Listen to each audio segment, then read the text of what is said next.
urubyiruko mugomba kurindana umunwa. Urakira musuruduwiri wongeremo ikindi kintu, ikintu cyose kinyura hano gishobora kukwica cyangwa kikagukiza. Kandi iri rembo risa nkaho ntacyo dupfana. Iri rembo risa nkaho ntacyo bantu badukurikiye ku isi namwe bicaye hano mwa rubyiruko mwe, icy'amaso abona kiriruka kikajya ku bwonko kikamanuka mu mutima kigahindura umubiri wose. Nimba udashobora guhindura igihugu, mfasha uhindure umujyi cyangwa intara. Niba utabishobora, hindura akarere. Niba utagashobora, hindura umurenge. Niba utawushobora, hangana n'akagari. Nikakunanira, jya ku mudugudu. Nukunanira, jya mu isibo. Nibikunanira, hindura urugo rwawe. Nibikunanira, hindura ubwawe. Kimwe mu bintu bitumye Afurika isigara inyuma ni ikintu cyo kutagira igihe. Wabwira umuntu tuzurahura saa moya ukabyuka saa 2 kandi nta modoka ugira, kandi wahajya ukafata ngo nibisanzwe ugakoresha ijambo ryitwa mbabarira. Kumukiranutsi w'Imana ijambo sorry sinangombwa rimwe na rimwe. Kubwira umuntu sorry nudakora agukorera iki subundi ko bamukandagiye natihangana bigenza ati. Turi muri Meridiye umubishop umwe ampamagara atya. Ubundi umuntu wubashye nta niyaba ari kamayo ntukagahamagara utyo, kuko uriya muntu ari mu ishusho y'Imana. Ndaza kandi yarayakerewe arambwa ati pastor Gasa ate nshakira amazi, kuko amazi yari yicaye mu ntebe y'amazi atari ndagenda ndayamuzanira. Nyigaruka mu kanya gata arongera ampamagara ati nshakira ikaramu, ndagenda ndayimuzanira. Hakibura kanya gatoyi arongera ampamagara ati nshakira ahantu ngurira ikarita. Twari muri Novotel muri etage ya 6, bene data kuva muri 6 ukamanuka hasi ugasohoka kuri ambassade hari y'Abongereza kugura ikarita. Nagiye amaguru none dore ko ntigenje amaguru yaratangiye kutagenda. Nanjye nyine ndameze nka Marita, genda numva ashaka ntagenda, ndavuga ku mutima ndavuga naransuzuguye. Murabizi mwese wenda mwe muri abakristo cyane, ariko icyo gihe yaranduhije. Kumbi uko abikoze niko abikora biwe. Sasa nanjye niko yatangiye kumfata. Ndagenda njya bibutanga mu buhamya hamwe kugira ngo nkomeza protocol mwebwe. Noneho ndagenda ikarita njya hanze ndayigura ndayimuzanira, ariko nyimuzaniye nanirwa kwihangana. Nyimwegereje kuko nari imuzi. Ntabwo ariko nubwo uri mu kuntege kurya uzirikane ko nanjye ndi pasiteri. Mba natsinzwe. Mba nkoze iki? Natsinzwe. 2014 hari rwarashima Imana ikomeye mu gihugu hano. Umushyitsi mukuru wari ukomeye cyane yari Dr. Rick Warren. Nama yateranye yose baravuga ninde wayiba protocol wa Rick Warren. Bavuga ati nta wundi muntu witanga umeze nka Gasana n'abari umuyobora. Batoranya Gasana ndaza mba nige chief protocol wa Rick Warren. Mbaye twagomba kuzenguruka ibihugu intara zose z'u Rwanda n'umujyi wa Kigali, kandi gitangaza twagendaga muri kajugujugu za gisirikare. Nije wayihamagazaga nije babazaga hariya ku kibuga cy'indege, ntago twaca ode bagakoze kare ku buryo hariya barambazaga bati asa murahaguruka sangape umugegeze rero iyo ndege turi buyikenere tuhagera iminota ingahe, nimwe muretse nshinge ukuntu mbireba turi nka za Musanze muyohereze iminota 40. Aha batere tuzazigira 3 wowe abamwe bashyire muri iyi urazamuka gutya. Bene data narakomeye. No ndavuga ni cyama, ariko murabyumva mwebwe nije winjiragamo mbere nkanasohoka mbere y'abana. Isi yose yambone kavuga yo nindi, ariko mwibuke ya karita. Ndavuga niyo iyo bantuma nk'umunani none febwe abarokore ba none rimwe nayo ndabisize yadukurikiye tumeze nk'ingagi zo mu birunga. Kansobanura impamvu ataza kugira ngo harontutse. Burya ingagi zo mu birunga nizo zizana amadovize menshi mu Rwanda. True or false? Nibyaye cyana cyayo kimwe kucyita izina biramanuka na prime minister w'Ubwongereza akaza kwita ingagi amazina, abanjye ndabiyitira, abawe sinzuba bikwitira. Icyana cy'ingagi kucyita izina bashyiraho n'umunsi wo kwita iki, bakamanuka bagatoranya ibikomererwa n'abantu bakomeye cyane n'abayobozi bakomeye cyane isi yubaha, bakamanuka Musanze kujya kwita abana b'ingagi, ariko abagasana nkabiyitira. Ariko ikibabaza ni kimwe, zirara mu ishyamba nkarara mu nzu. Naravuze ngo iyo nza kuba ingagi nari kwirirwa muri Kigali, wayikoraho se? Nari kwigira muri Marriott ikajya no mu gikoni ibintu byose kabikandagira. Ariko ikibazo ni kimwe, ntagiza agaciro ifite mu gihugu cy'u Rwanda. Iramutse bimenye yagendo nkuko yaba nk'umwami. Umurokore utarisobanukirwa rero nuko aba ameze.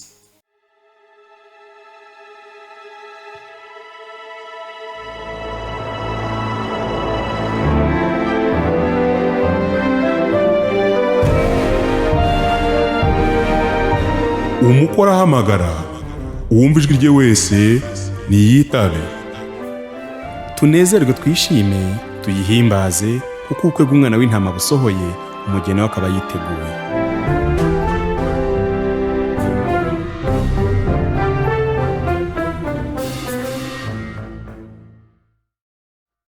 Ndajya mbisabire nk'uri mu rugo. Telefone murayibona? Iyi telefone abantu bose bari hejuru bavutse inyuma y'1980, abari inyuma ya 85, reka nsubize kuri 80 wenda 85. Abantu bose bavutse 1985 bose abari icyo gihe cyaho ngaho, muri iki gihe cya none cy'iyi telefone turabimukira. We are migrants, turabimukira. Abavutse nyuma y'iyo gihe kugera mu gihe cya none bose ne bene gihugu b'iyi telefone, niho batura, niho bakora iki, ubuzima bwaho niho buri. Ntashobora kumara amasegonda 10 atarebyo niyo nawe umuntu umuhamagaye. Kubera iki? N'abaturage bo kuri icyo gihe. Hagaragara intambara ebyiri, intambara ya twebwe b'icyo gihe nabigiye cya none, ndetse rimwe na rimwe tukabacira urubanza ko bareba kuri telefoni cyane, ariko ntitumenye ko ari abaturage baho. Twebwe babimukira basigaje inyuma n'amateka, tukarwana n'abo bana bacu. Urugero rworoshye, ushobora ko ninde ufite umwana ufite imyaka 2 hano, umwana ufite imyaka 2 ntagara gusaba telefone, niyo wayishyiramo password utarebye neza yayikuramo ku myaka 2. N'abaturage b'iyo si. Ubu rero hano nje kubwiriza abantu b'isi ya none n'abimukira bya kera. Ndajya mbisabire rero, telefoni ni ikiyobyabwenge, kandi iyo usoma igitabo cy'Abaroma ni igikoresho cyiza.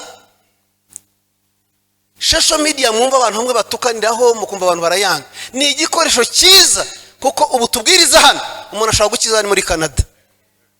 Ndagira ngo rero mu mwanya ndi bukoreshe wose, kuko naje kwigisha urubyiruko kandi ni umutima wanjye.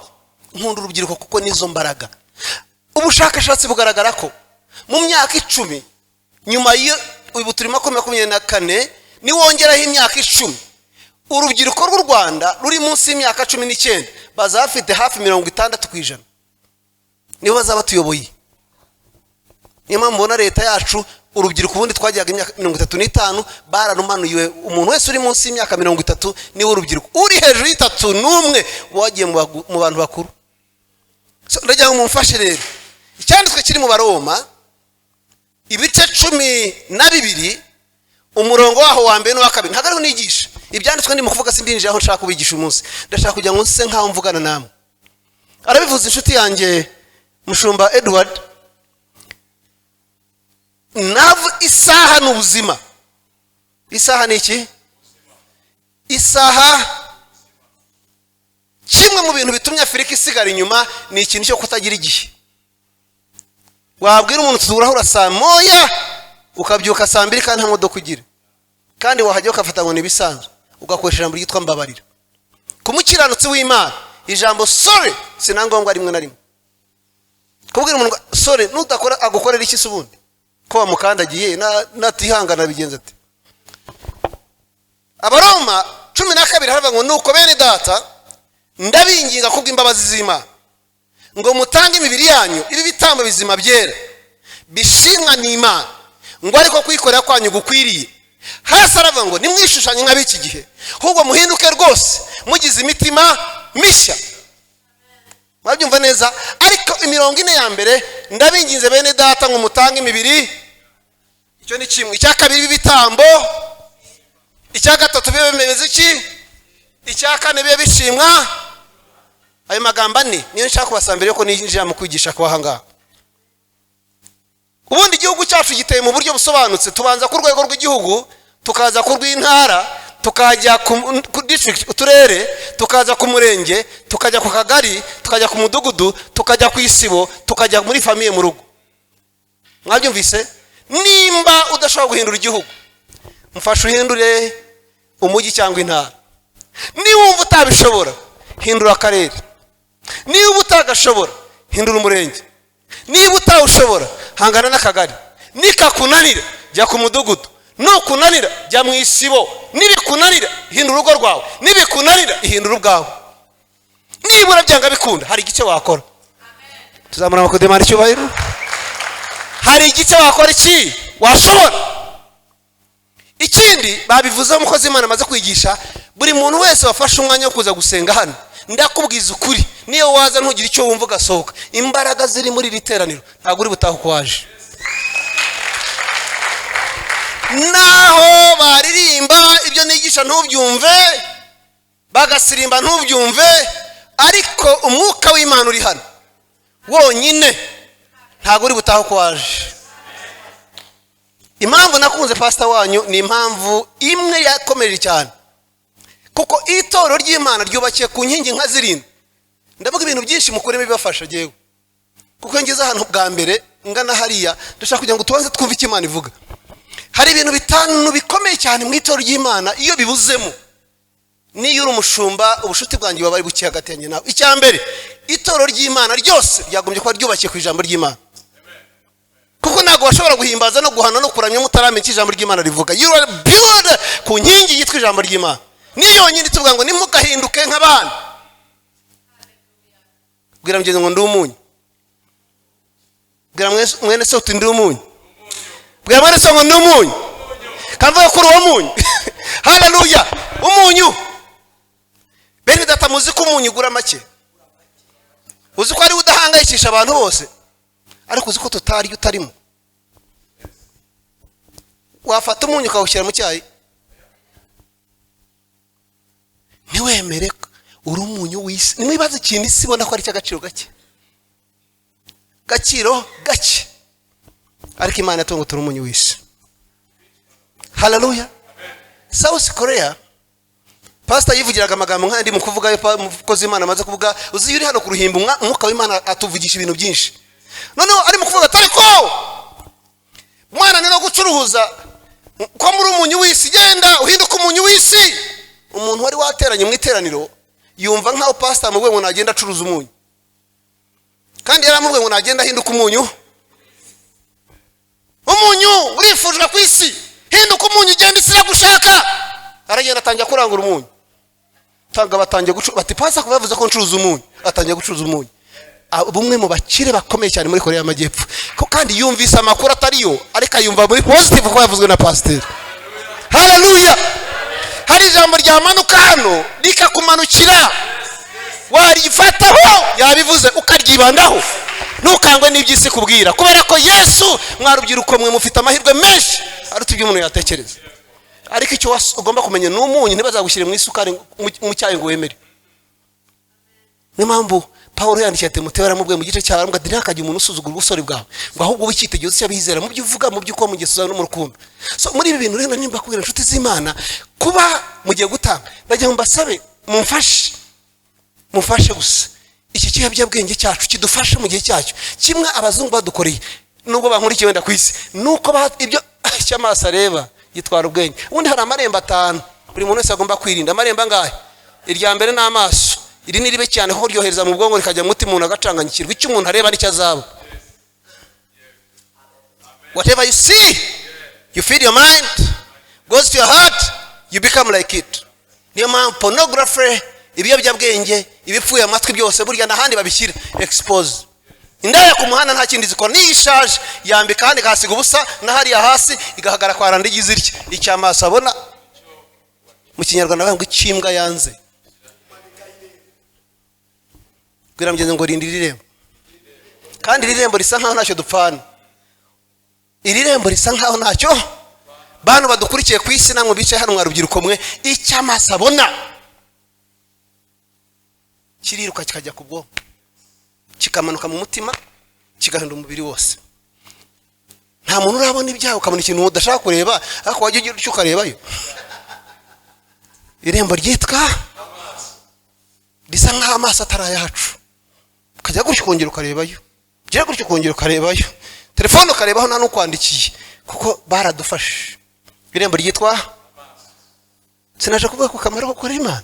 Irembo rya kabiri rikomeye cyane ribi gutwi, umuntu yakubwira ngo ariko wakigoryiwe, n'urugero birakorohera kuko byinjira mu gutwi bikajya mu mutima, ukibuka ko utari cyo kandi ukijijwe, umubiri wose ugapfa. Iryo rembo mu marembo ndinda, Yobu yaravuze ngo yasezeranye n'amaso yo kutayacumura ku mwami we. Irembo ryitwa, irembo rya kabiri. Irembo rya gatatu mu rubyiruko mugomba kurinda n'umunwa. Urakira musuruduwiri, wongeremo ikindi kintu, wongeremo ikindi kintu, ikintu cyose kinyura hano gishobora kukwica cyangwa kikagukiza. Barazana ibije byose mukarya, ikintu kijya hano, irembo ry'umunwa, kandi biroroshye kuyarinda. Hanyuma hari irindi rembo rikomeye cyane, ni irembo ry'umutima, nubwo ritagana hano. Niyo wahumiriza gutya, ariko ikintu wemerera ko umutima wawe utwara cyane, you are taken by it. Ariko ndabisabira rubyiruko rwiza, ikintu cyose nukireba gutya, ujye ukirebera muri sanse ya Yesu.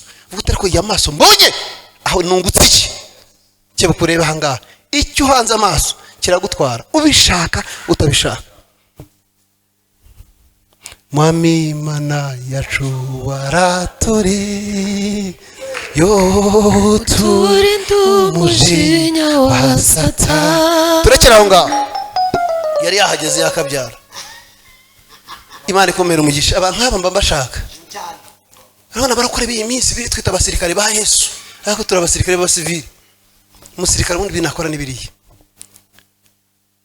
ushobora gutahana kurinda ayo marembo gusa, ushobora gutahana wamenye kuri umunyu. Rubyiruko ruri aha ngaha, navuze ngo icyampindura umukobwa muto uyu munsi cyangwa umusore mutoya nahenda. Ariko njya nigisha abantu bose nkababwira nti twebwe abarokore ba none rimwe na rimwe ndabisize yadukurikiye tumeze nk'ingagi zo mu birunga. Kansobanura impamvu ataza kugira ngo hariho ntutse. Burya ingagi zo mu birunga nizo zizana amadovize menshi mu Rwanda. True or false? Niyo ibyaye icyana cyayo kimwe kucyita izina, biramanuka na Prime Minister w'Ubwongereza akaza kwita ingagi amazina, abanjye ndabiyitira, abawe sinzi uba bikwitira. Icyana cy'ingagi kucyita izina, bashyiraho n'umunsi wo kwita iki, bakamanuka bagatoranya ibikomererwa n'abantu bakomeye cyane, n'abayobozi bakomeye cyane isi yubaha, bakamanuka Musanze kujya kwita abana b'ingagi, ariko abagasana nkabiyitira. Ariko ikibabaje ni kimwe, zirara mu ishyamba nkarara mu nzu. Naravuze ngo iyo nza kuba ingagi nari kwirirwa muri Kigali, wayikoraho se? Nari kwijira muri Marriott ikajya no muri gikoni ibintu byose kabikandagira. Ariko ikibazo ni kimwe, ntagiza agaciro ifite mu gihugu cy'u Rwanda. Iramutse bimenye yagendo nkuko yaba nk'umwami. Umurokore utarisobanukirwa rero nuko aba Messi. Ariko iyo umaze kwisobanukirwa uba umeze nk'umuriro, uba urinzwe nk'uko yabivuze. Niyo wagenda ugaragara nk'usuzuguritse abantu bakunyuzamo amaso, ariko hari umugabo wowe uri muri wowe ufite imbaraga zirenze uko abantu batekereza. Haleluya!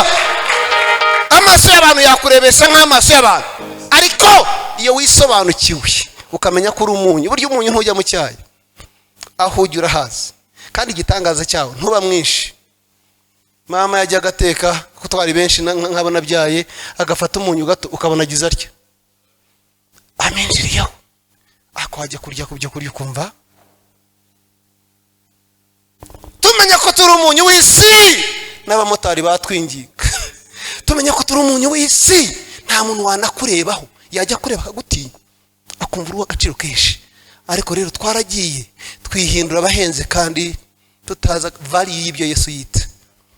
Gasana nge ntago mbumvingwa, sinyantwangwa n'abantu benshi, kuko abantu mu bintu mangana nabyo, burya ikivunge ntikigira umusaruro.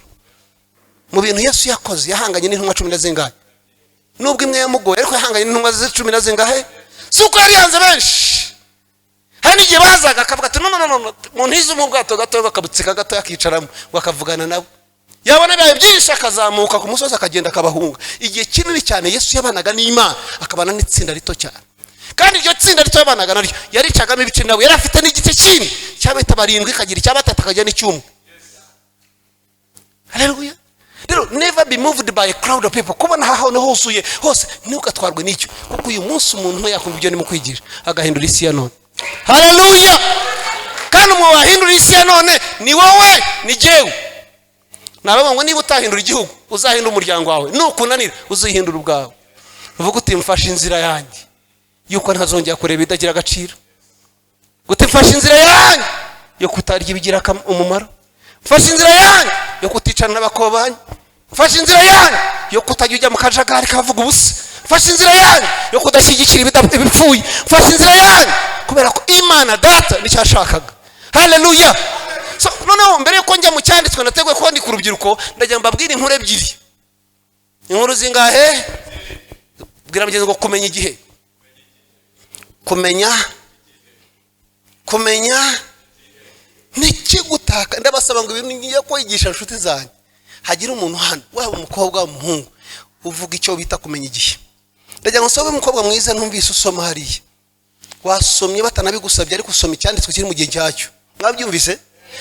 Yagiye se kwisura nabonaga ari nkiri niwe umumere imiko. Burya mujya mumenya ko abantu tutabimika aribo biyimika ubundi. Ubusege mumenyene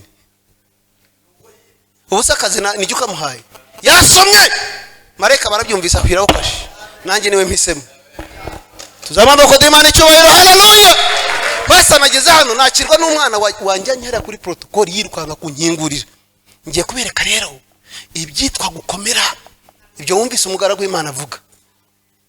Gukomera si ibyo utunze, gukomera nicyo umarije abandi. Icyo umariye abandi nicyo bita gukomera. Gukomera si ukuririmba cyane, gukomera si imodoka nini cyane, gukomera nicyo umariye. Reka dusomere Luka 10 here ku murongo waho wa 38.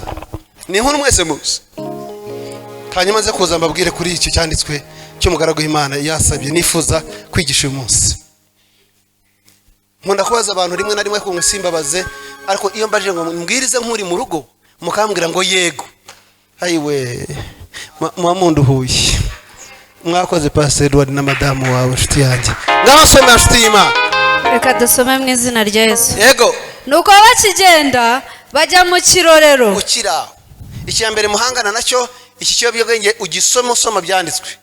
TikTok ntujyeyo, Instagram don't go, WhatsApp needed gutegereze. Uvuga uti genge gukoresha ikoranabuhanga ryanjye nsoma Bible akanya gato mutanze. Ko birababaza igihe mu cyumba cy'amasengesho kwiherana n'Imana mukanya tuburetse gato nitabe telefone. Burya ntabwo binezeza Imana nubwo itavuga. Ngo ari ibintu dukora ngo katwihorera ngo tukajya ngo dusa nk'abahwanye nayo ikicecekera. Soma. Nuko bakigenda bajya mu kirorero. Bibiliya yavuze ngo nuko bakigenda bajya mu kirorero. Umugore witwaga Marita aramwakira mujyani we. Bakristo ba none nimwumve. Bakigenda mu kirorero hari umugore. Kozi Imana akomeza avuga ku mugore. Hari umugore izina rye yitwa nde? Marita. Akora iki? Aramujyana amujyaniwe. Uwo yari afite mwene se witwaga Mariya. Uyu mugore witwa Marita yari afite mwene nyina izina rye yitwaga Mariya. Yari yicaye hafi y'ibirenge by'umwami Yesu. This is a lady witwa Marita. Nimukurikire muze gusanga Mariya naratakumenya igihe, bwa mugeze kumenya ibihe. Uze gusohoka hano amenye icyo bita kumenya ibihe. Uyu mugore witwa Marita yamenye inkuru ko Yesu ari mu kujya mu kirorero. Aramwegera aramwinginga amusaba ko agiwe. Amugejeje iwe akora mess ikomeye cyane. Asanga hari murumuna witwa Mariya. Mariya kubisa amaso Yesu avuga amagambo nk'ay'umukozi Imana Pastor Edward yavuze. Haravuga ngo uyu niwe. Yamaze kwicara Mariya azayiruka, Mariya azayiruka amwicara ruhande. Noneho Marita wamwakiriye wamujyanye we asiga Mary ariwe Mariya yicaranye na Yesu. Kumbi Mariya we yamenye ko uyu mugabo uje hano atazagaruka ukundi. Aravuga ati aya mahirwe sinayatesha. Haleluya. Haleluya. Aya mahirwe sinakora iki? sinayapfusha ubusa. reka nicare iruhande rw'uyu mugabo. None Marita wamwakiriye mu muco nyarwanda ajya gutegura ibyo kuza kuzimana nde? Yes. Ndajya mwumva imikorere y'Imana. None uko uyu nguyu yicaranye n'uyu ibiganiro bagiranye Bibiliya ntabwo yabyanditse. Tubona Yesu gusa afite ibyo avuga. None wa mudamu uko ateka sinzi ibyo atekaga ibyukikije niba harimo n'inyama byanga bikunda Yesu yaje inyama igomba kuboneka. Mutekeze kuzakata inyama, kuzakata ibirungo, kuzacana imbabura, kuzacana gaze. Ako kazi kese karamuvunda akizatangira kwitotomba. None aza Marita aza kwa Yesu ariko aza namubwira discipline muze gukurikira neza. Ariko uyu yamenye neza ko mu nzu y'Imana ariho hari igisubizo. Ku munsi nk'uyu nguyu byanga byakunda hari Yesu hari ijambo riri bumanuke. Muzi ko dutungwe n'ijambo rimwe. Umuntu yavuga ijambo rimwe ukarihagurukiraho amateka agahinduka. Tuzamura amakodema n'icyo we. Haleluya. Amen. Uyu mwana w'umukobwa aravuga ati reka gene nimwicara uruhande gusa. Nimwicara uruhande gusa. Genda gusa nkazakayo. Mukoresha wikora muza amateka ye. Wari umukiri ukomeye mu mujyi amenya ko umugabo ari mu gutambuka aravuga ati sindi mu mugero ndi mugufi ngo ariko yihimbira agaciro aravuga ati ngiye kwiyambura icyubahiro mfite agiye icyo ngiye gucunga ni kimwe acunga na position bwira mugero ngo position asanga igiti kiri muri position aravuga ati ni ikihe gishobora kuba ahaturutse ashobora kukigeraho. Buriya gushaka igiti kiri muri position bisaba umwanya. Haleluya. Bisaba iki? Bene data kuyobora itorero mu Rwanda bisaba igitambo. Kuririmba muri korali za none bisaba igitambo. Kujya kuri senti bisaba igitambo. Gukora toilette bisaba igitambo. Kuba pastor Kigali bisaba igitambo. Haleluya. Amenya position. Aravuga ati nubwo ndi meya w'umujyi nkaba nkomeye bikomeye je gusa naco nkamureba. Buri intention yazakayo ntago yari yindi kwari kumureba gusa. Nimubona atambuka byonyine umutima wanjye uranezerwa. Nimwibaza ukuntu umuntu yurira igiti ari umunyecyubahiro. Ariko reba unyuze muri karitsiye ugasanga umupasiteri wawuzi arimo kurira igiti cy'umwembe kandi ari mugufi. Just imagine. Ariko intention was nimubona gusa byonyine ndaruhuka. Acunga igitara cyubaka bamuseka. Buriya gukorera Imana sitoko gusekwa, kugawa, gusuzugurwa, kuza nkanga mwaje turateranye turabigishije. Noneho kuza hano mu rusengero nimujya gusohoka musohoka hari nta kintu na kimwe muri begereka abantu musohokanye. Birashoboka? Uretse ngo numvise ijambo kandi nafashijwe. Ibyo bidafite supporting document mwisi y'ubwenge ni X. Wafashijwe n'iki se? Pastor avuze ngo ari Imana yamvuzeho. Wabyemeye ute se? Ariko ndakubwira ukuri buri jambo rimanuka ukaryemera ukarifata ukarisingira. Haleluya. Haleluya. Aramubwira ati nimusome mwumve. Iyo ukorera Imana ukoropa ntugase kwicaza undi. Uwicaza ntugase kutanga amazi. Uzana agatambara n'umwana w'umuhungu nabonye waje rukanga afatira umukozi w'Imana aramuha ngo yihanagure. I was watching. So no kuko ngendiringa na leadership cash I observe and watch. Icyo ukora cyose ugikore mwene so ubu gikoreye Imana. Haleluya. Imana yambwiye ngo inzira yonyine gukorera Imana no gukorera abandi. Kandi gukomera kwishi nabo ukomeje si wowe. Tuzamara mukodema n'icyubahiro. Haleluya. Haleluya. No. Maria araza yica imwibaze si wamutumiye mu rugo siwe ariko abonye igitangaza cyahageze. Uwo yari afite mwene se yitwaga Mariya. Uwo yari afite mwene se witwaga Mariya. Yari yicaye hafi y'ibirenge. Yicaye hafi y'ibirenge by'umwami Yesu. Uretse aho ngaho yari hafi y'iki? Bene data hafi y'ibirenge haba ari habi. Mu yandi magambo yari yiyambuye araza we yaraje aca bugufi ajya aricara mwene nyina mukuru we watumiye Yesu. Ariko Marita yari yahagaritswe umutima n'imirimo myinshi yo kuzimana. Marita we ahangayikisha imitima mu buryo bufatika. Uyu mwana Marita yari umunyamutima. Ndagira ngo tugende nk'abanyarwanda. Yabonye Yesu ari mu gutegura ibyo kumuzimana. Ni ikosa yemwe? Si imfura uwo muntu. Ibyo akora ntibifatika mu buryo bufatika kubisobanura ntibisobanuka. Ariko nimwumve ijambo rivuga. Yego soma. Aho bigeze aramwegera aramubwira ati. Ukiraho aho bigeze. banyarwanda bara iyo umuntu ageza aho bigeze ni aharambiwe mwene magambo buriya umuntu ajya kuvuga yatonganye mbere ndamubona Marita yatangiye kwitotomba hakuriya Mariya abantu batagira ubwenge biriya ari hariya aricaye gusa ndi hano ndashira ushobora kuba witotomba ugaya mwene soko wowe ntacyo akora ariko mu ijuru bandika bati biriya yakoze hariya honyine kiriya yakoreye Imana nicyo kizima. Haleluya. Aritotomba hata aritotomba teka aritotomba ngo aho bigeze aramwegera aramubaza ati databuja ntibikubabaje ukira nimwumve ubundi kimwe mu bibazo tugira ubundi abantu bose ni beza sinzi niba bibuze uhari abantu bose ni beza biterwa n'uhingukiye umubaza umuntu abantu bose ni beza ariko biterwa n'uhingukiye umubaza uwo muntu niwe ushobora gusobanura ko ari mwiza cyangwa ari utari mubi. Urugero ubu mpingukiyeho umbaza Pastor Edward mwumvise uko mvuze umuhingutseho baza jewe akakubwira amagambo avuze hari wakunda gasana utaramubona ariko ahingukiye ko mufitanye beef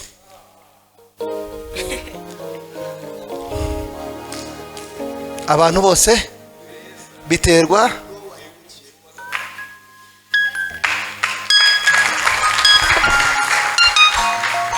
uramutse uhingutse ku muntu wasohotse mu rusengero wenda kuko bimitsewe ntibamwimika asohotse aranungwe mugakubitana nawe umubaza kuri urwo rusengero yakubwira ibyiza.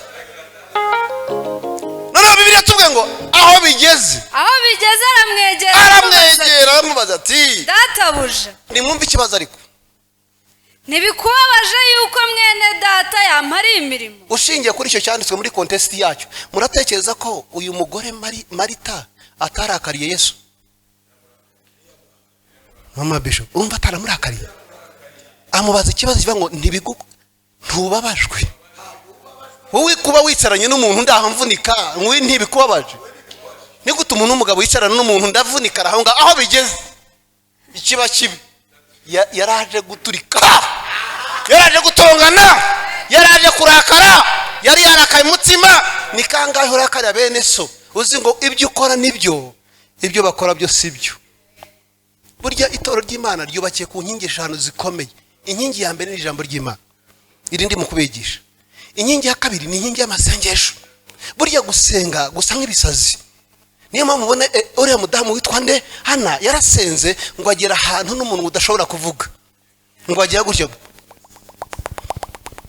Noneho iyo usanze umuntu ari mu gusenga atyo igisobanuro ni kimwe yacanganyikiwe yasinze yavangiwe byamucanze bigera n'umuntu umukozi w'Imana wubahwa cyane amubwira ngo nta kindi ngo ubwo businzi bwawe uzabugezahe. Ariko mutekereza ko yagiye kumubwira ariya magambo atabanje kubitekereza mu mutima? Mutekereza ko ariya magambo yamubwiye atamusonza umutima? Mutekereza ko ariya magambo yamubwiye atabiganiragaho? Inkingi yo gusenga ni imbaraga ariko isa nk'upfapfa. Inkingi ya gatatu ikomeye mu itoro ry'Imana ni inkingi yo bita kuramya no guhimbaza, praise and worship. Niyo mpamvu ubona Satani irwanya cyane.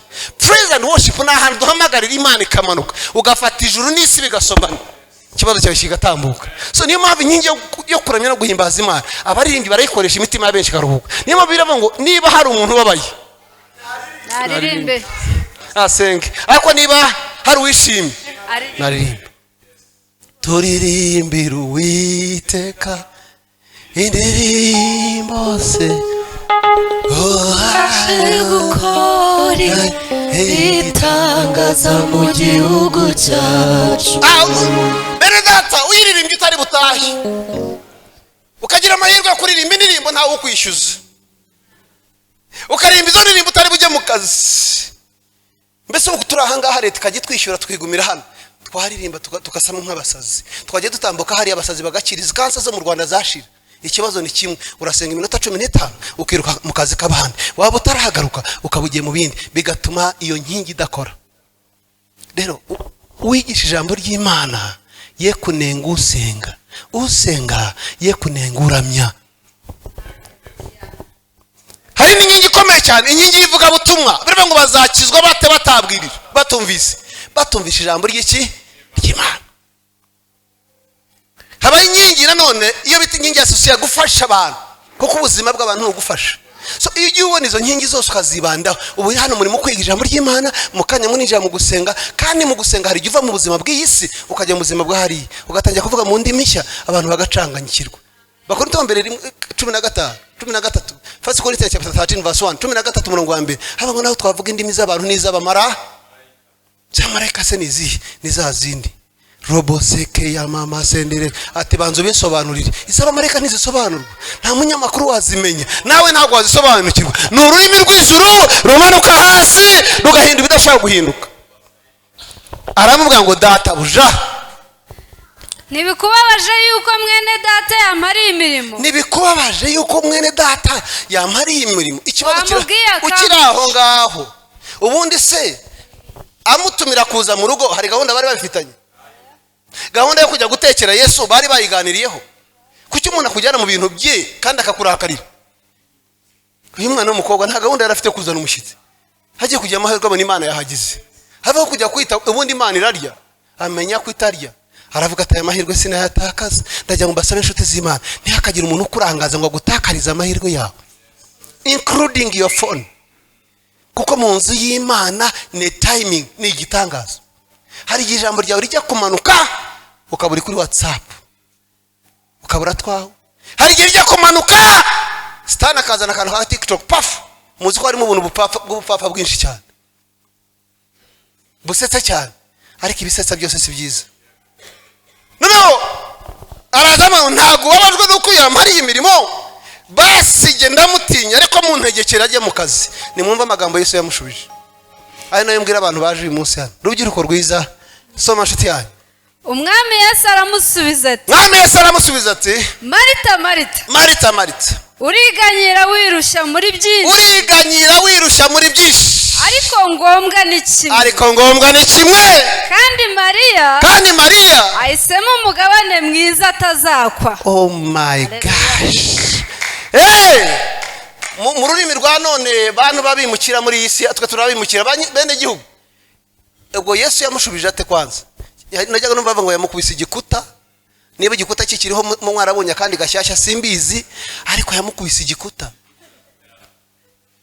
Hambwa ati Marita, ati rero ati ariko yaramushubije mwakabyara. Muyani magambo, Marita yari yashize aziko yakoze cyane.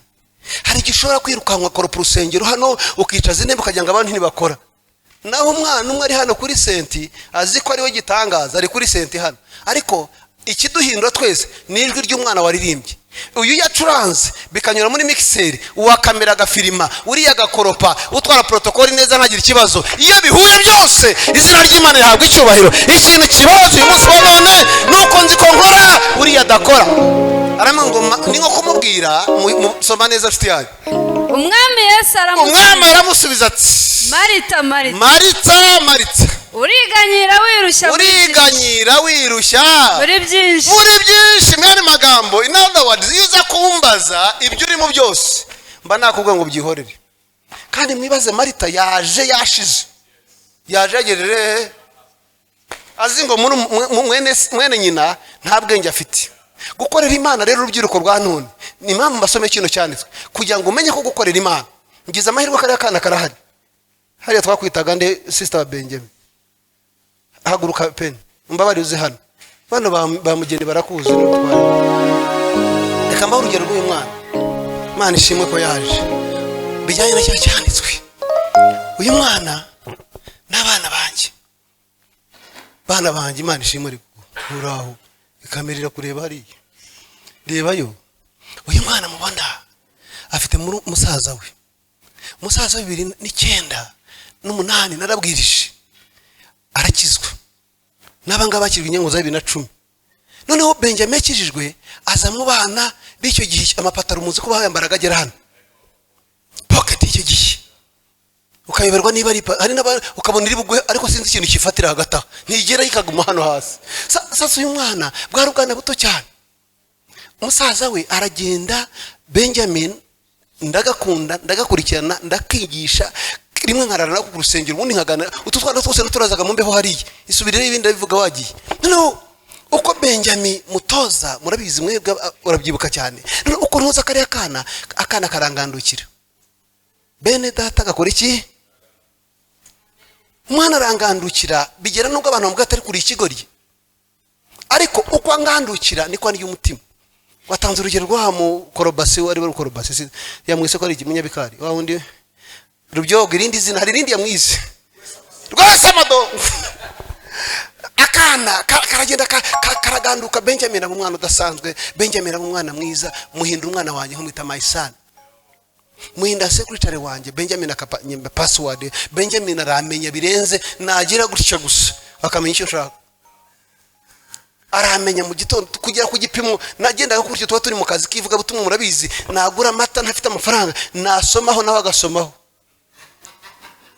ajya ku rwego amenya abanyandikiye password byose byari kuri Benjamin abantu nimwe baza kuba tariko kandi bene data kuganduka gukora bisaba kuba igitambo umwana mbere igitambo nza kujya nigiye muhakazi amafaranga yabura simuhembe ngahemba abandi nkambwa nihangane bibiro n'ibyawe nubundi mbese byenda kumena nka wa mwana w'ikirara na wa mwana muzima uriya wagiye akarya ibyo byose akabyaya kandi yagaruka bakamutekera wa wundi waraka yari afite rezo abasishyano bari haye ibyayo arabiri yarabimaze none haranagarutse bamwambitse ikanzu bamwiciye inyana nziza bamwambitse impeta njyubihoramo ntacyo barankorera ariko igikomere kimwe wowe hari umuntu ukureba witwa Yesu ibi byose ufite hano nibya nshuti yanjye bamujyamo baramwangiza umwana kukaza asa nk'ukica arasezera ugibuka igihe arasezera rukanga abashize iminsi mikeya ariko abantu bakotega sana nakurusha ubwenge kumbi mama he's doing his best discipleship isaba sacrifice igitambo akana ubu tuvugana Benjamin ari muri Amerika ni umunyamerika ari hafi kubona ubwenge igihugu baramuha something even before yari umukozi mwiza yahembwaga neza abamwangaga baramwifuza ubu ni umugabo azagaruka mu kwezi kwa gatandatu turabizi ko azagenda kuri 31 iminsi imbere mwakire ubu nambwe ni witonde kuko abakobwa bose bari bugushaka nijye uzamuhitiramo mbwe uyu nguyu rwose ndabona atari bubyemere n'umwana wanjye yageze muri Amerika iramwakira Amerika urayizi nambwe attention niyo bazana nk'igihumbi n'abakwegereye ameze nkuko telecommande imeze kandi ndi hano aramango ntago bikubabaje yuko ndi mu mirimo nashize uyu nguyu akwicaye ku birenge Pastor Edward uzakorera Imana bamwe batekereza kuwisha umwanya ariko ndakubwiza ukuri ngo mu ijuru hari umugabo wanditse soma soza aho ngaho ngiye ku cyanditswe cyanjye umwami Yesu aramusubiza ati Marita uriganyira wirusha muri byinshi ariko ngombwa ni kimwe kandi Mariya nguyu yahisemo umugabane mwiza atazakwa irekerera aho ngaho amen iyo usomye ibyanditswe neza utabijyanye hanze yabyo Mariya ntibari bagiye kumurenganya ariko dushyize mu gaciro tusuzume ibyanditswe neza ese kuza kwicara ruhande muribaza ko Yesu ni Imana kuza kicara ukajya guteka kandi uyibonye bitunguranye igikomeye no guteka cyangwa no kwicarana nayo ako nanone se itari buzimanwe ibyo urabitekerezaho ute gukorera Imana naho hari urujijo rero uyu nguyu yamwihambiriyeho iravuze ngo kimwe ni ikiza ni kimwe mu yandi magambo gutindana n'umwami biruta kumutekera inyama haleluya gutindana n'Imana gutindana n'umwami biruta gutindana n'isi kubaha n'abakomeye mu isi biruta kubaha n'Imana Imana yamwe ngo gasana nunyubahisha nzakubahisha nukora iki barokore banteze amatwi rubyiruko rwa none muharanira ikintu kimwe ni ngombwa gusa no kubahisha umwana ni mumushyira hejuru azareshya benshi abigaruraho ndagira ngo mbasaba banteze amatwi n'abashyitsi gutindana n'umwana abisi ntimubona ko mwaje amateraniro hano ushobora no kuza kwa mbere kwa kabiri kwa gatatu batekereza ko ari ukwangiza ngo mubabuze umwanya ariko ndakubwiza ukuri ushobora kuza ukumva ijambo rimwe hano rikazakugeza ku iherezo ry'ubuzima bwawe only one word kandi ijambo ry'Imana ryo bita rema word rimanuka mu kanya muri ibi byose navuze rishobora kuza mu gato puff rikaba ari ryo gufata ugatahana naryo ibyo pastor yavuze navuze ko igihe ari ubuzima iyo nakubwiye aho njya iminota 30 mbere y'igihe mba mpari uko byamera kose iyo habaye impamvu zitari zimwe nkumenyesha iminota mbere ntindatindaho iminota 5 ndatinda iminota 7 kugira ngo umutima wawe ushyire ku murongo utuze kandi icyubahiro kibikima iyo mbikubwiye sinandika jewe iyo nkubwiye ikintu niyo cyancika kigasohoka ndakirinda kugeza isagarutse niyo cyantwara amafaranga menshi ikibabaje ni kimwe iyo hari ndimbo cyangwa ngo iyo Farawo abimenya yari gucisha make akitonda yabonye inzira yo mu mazi agira ngo ni inzira isanzwe yo arishora yabonye abantu b'Imana bagenda agira ngo nabo baraza kuhanyura inzira tunyuramo abisi ntibashobora kuzinyuramo imibereho tubayeho abisi ntibayibamo amagambo dukoresha abisi ntibayakoresha aramubwira ati Marita Marita burya Yesu nimwe bavuze amagambo abiri akohamagaye gasana gasana ni nko kukubwira ngo wumva uti ndakubwiye Nikodemu umuntu ntashobora kubyarwa ubwa kabiri kereka yizeye Kristo harimo ati Marita Marita ako kajagari iyo mirimo uzi ko washiriyemo uravunwa n'iki ngo ngenga igikomeye kimwe uyu yamenye ko natindana n'umwana iminsi izaba myiza nta muntu ukina barokore baza ahangaha abo mbonye umunsi naba ntarabona ni uzakinisha umuntu ukina ujya gusenga nashaka zaze ataha uko yaje ariko ndakubwiza ukuri natumva ijambo ry'Imana presence yawe natumva ijambo ry'Imana azahaga azanezerwa azuzura imbaraga z'Imana azafashwa nabyo azagera kuri kandi mbasabe buri jambo ryose ryaguhindura rifate rikore iki kandi ntugende nkuko abandi bagenda naratangaye Mariya nguyu yahishuriwe n'iki wo kwicara n'uyu mugabo kandi naje kumenya neza ko nimwibaze Yesu iyo yicara uwo mwanya wose nta muntu wari kumwe byari kuba bibabaje nanjye nagusuye pastor nkamara isaha yose muri saro utarahakandagira naho waba uri mu kuntekera navuga ariko uyu muntu ntagira muri kinyabupfura nibana initaranye nanjye ngo nganirize ariko Marita yari yamucira urubanza ndagira ngo mbabwire inshuti z'Imana abagucira urubanza ntibakubuze gukorera Imana abagucira urubanza ntibakubuze gukorera Imana ntabwo uzigera ukora ibintu binejeje abantu igikomeye ni kimwe ni ukwicarana n'umwana ugatinda ku hafi y'ibirenge bye ukumva gusenga kwe ukumva ijambo ry'Imana ukumva umwuka wera w'Imana ugatinda muri kora naho udafite ijwi one time one day ijwi rizaza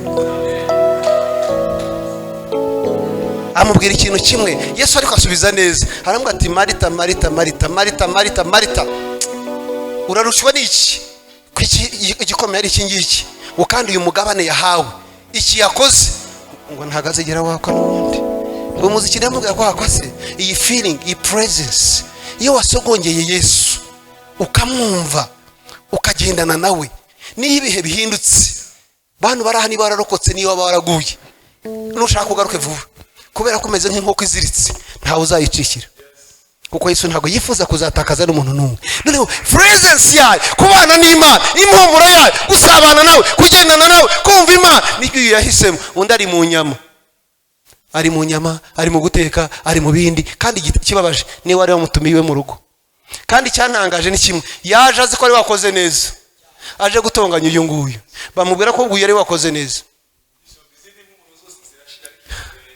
isigareho yeguhumurira yakabyara agendana nawe ukamwumva kandi mbabwira inshuti za Yesu siniyamamaza cyane hano ariko iyo muza kuba muzanye nanjye nkata hariya nza hano kuri bakanishi bariya bose hari n'umperekeje araza rindagera pasiteri Gasana kubera iki nigeze kugira ishuri rya Bibiliya ryitwaga School of Christ mu 2007 n'umunani nigishaga pasiteri muri Kigali nari narakodesha murabona utuntu two twakinkayira turaho kanone kitwa Kamageni kiriye hari akarabura upango bw'inyuma harimo inzu cafi 19 nari narazikodesheje noneho nkazana pasiteri bakabamo aho ngaho bakabatekera bakarya none ibyo kurya byose nkabwa rero mujye mungaburira abantu bakanisha ofisi yanjye ni hariya inyuma yo kwa Rusizana hejuru niho nakoreraga 2007 nibwo nahavuye noneho ariko bari abantu bose ndababwiza kuri sinirata twabereye imbuto uzi ko wakwerera umuntu imbuto umuhaye kawunga haleluya umuntu kamuha kawunga ukamumufuka wa kawunga wakabona Yesu ukamugurira icyayi ku manywa akabona Yesu ukamuha umurenge amafaranga 1000 akabona Yesu ukamuhumuriza akabona Yesu ndatambuka ukagira ngo ndimeye ukagira ngo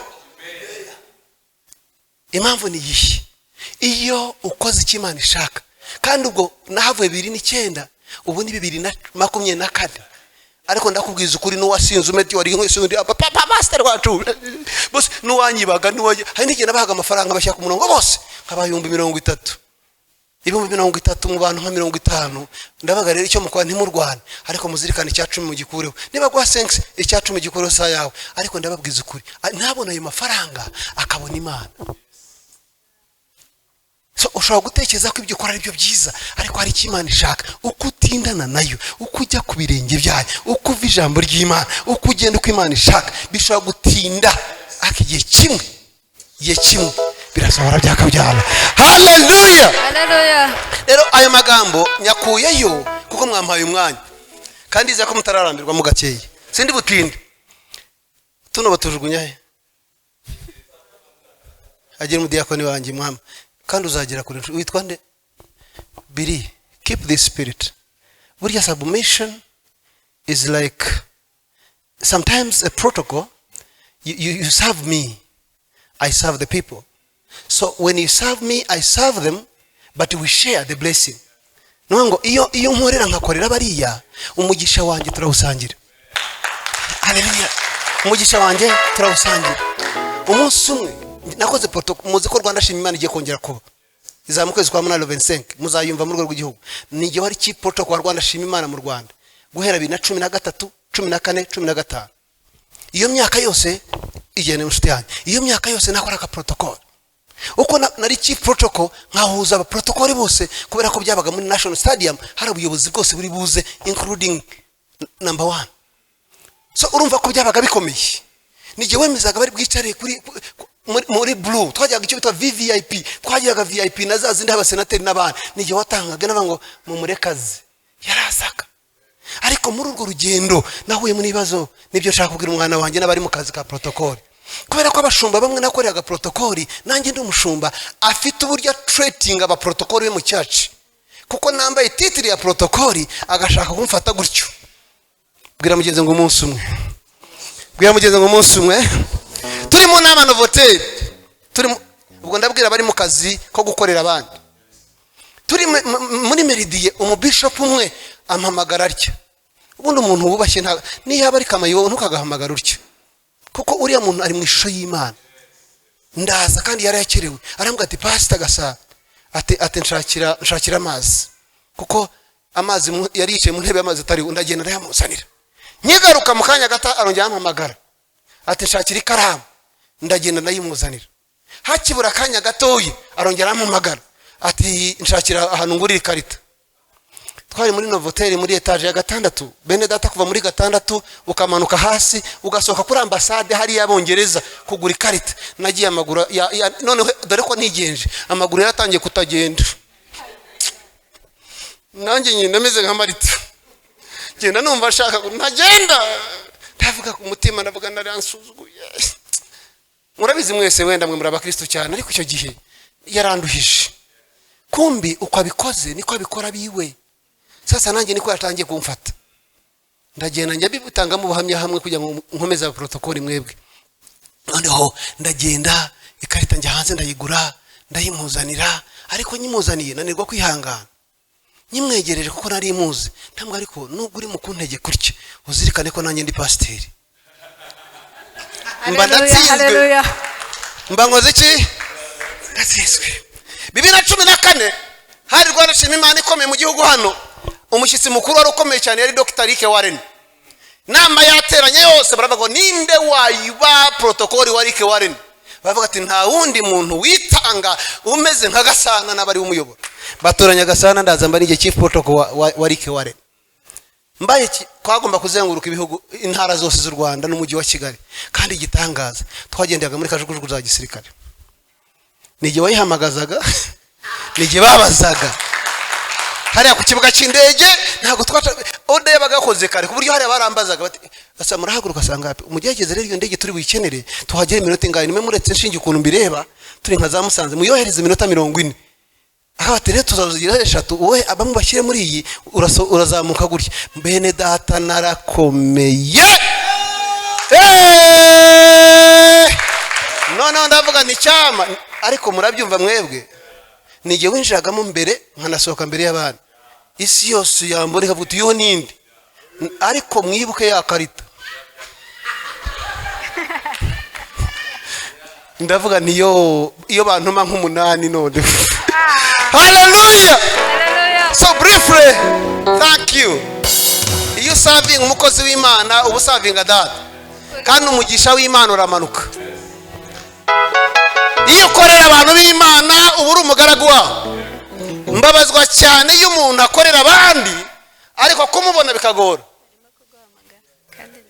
kumubona telefone ikitabwa na 6 kandi mujya mumenya neza ko abakristo bashaka kuvugana nanjye direct note mu diakon kubera ko umutima wawe umenera jewe ntago umenera uriye niyo mpamvu bagenzi banjye mbabwiye nti muzirikane wakora ibindi byose ako ntago wanyitabira telefone nijye uyitaba ko nigize ijwi ry'intama pastor komburaye ayiwe ko ntayo mfite waje tukagabana nayo mfite ariko namugade pastor ntagaboneka arahuze cyane ubwo umugisha w'Imana akabakoze iki abuciye mu kabiri bwira mugenzi ibyo byose pastor akubwiye kwari kugira ngo ufashwe nabyo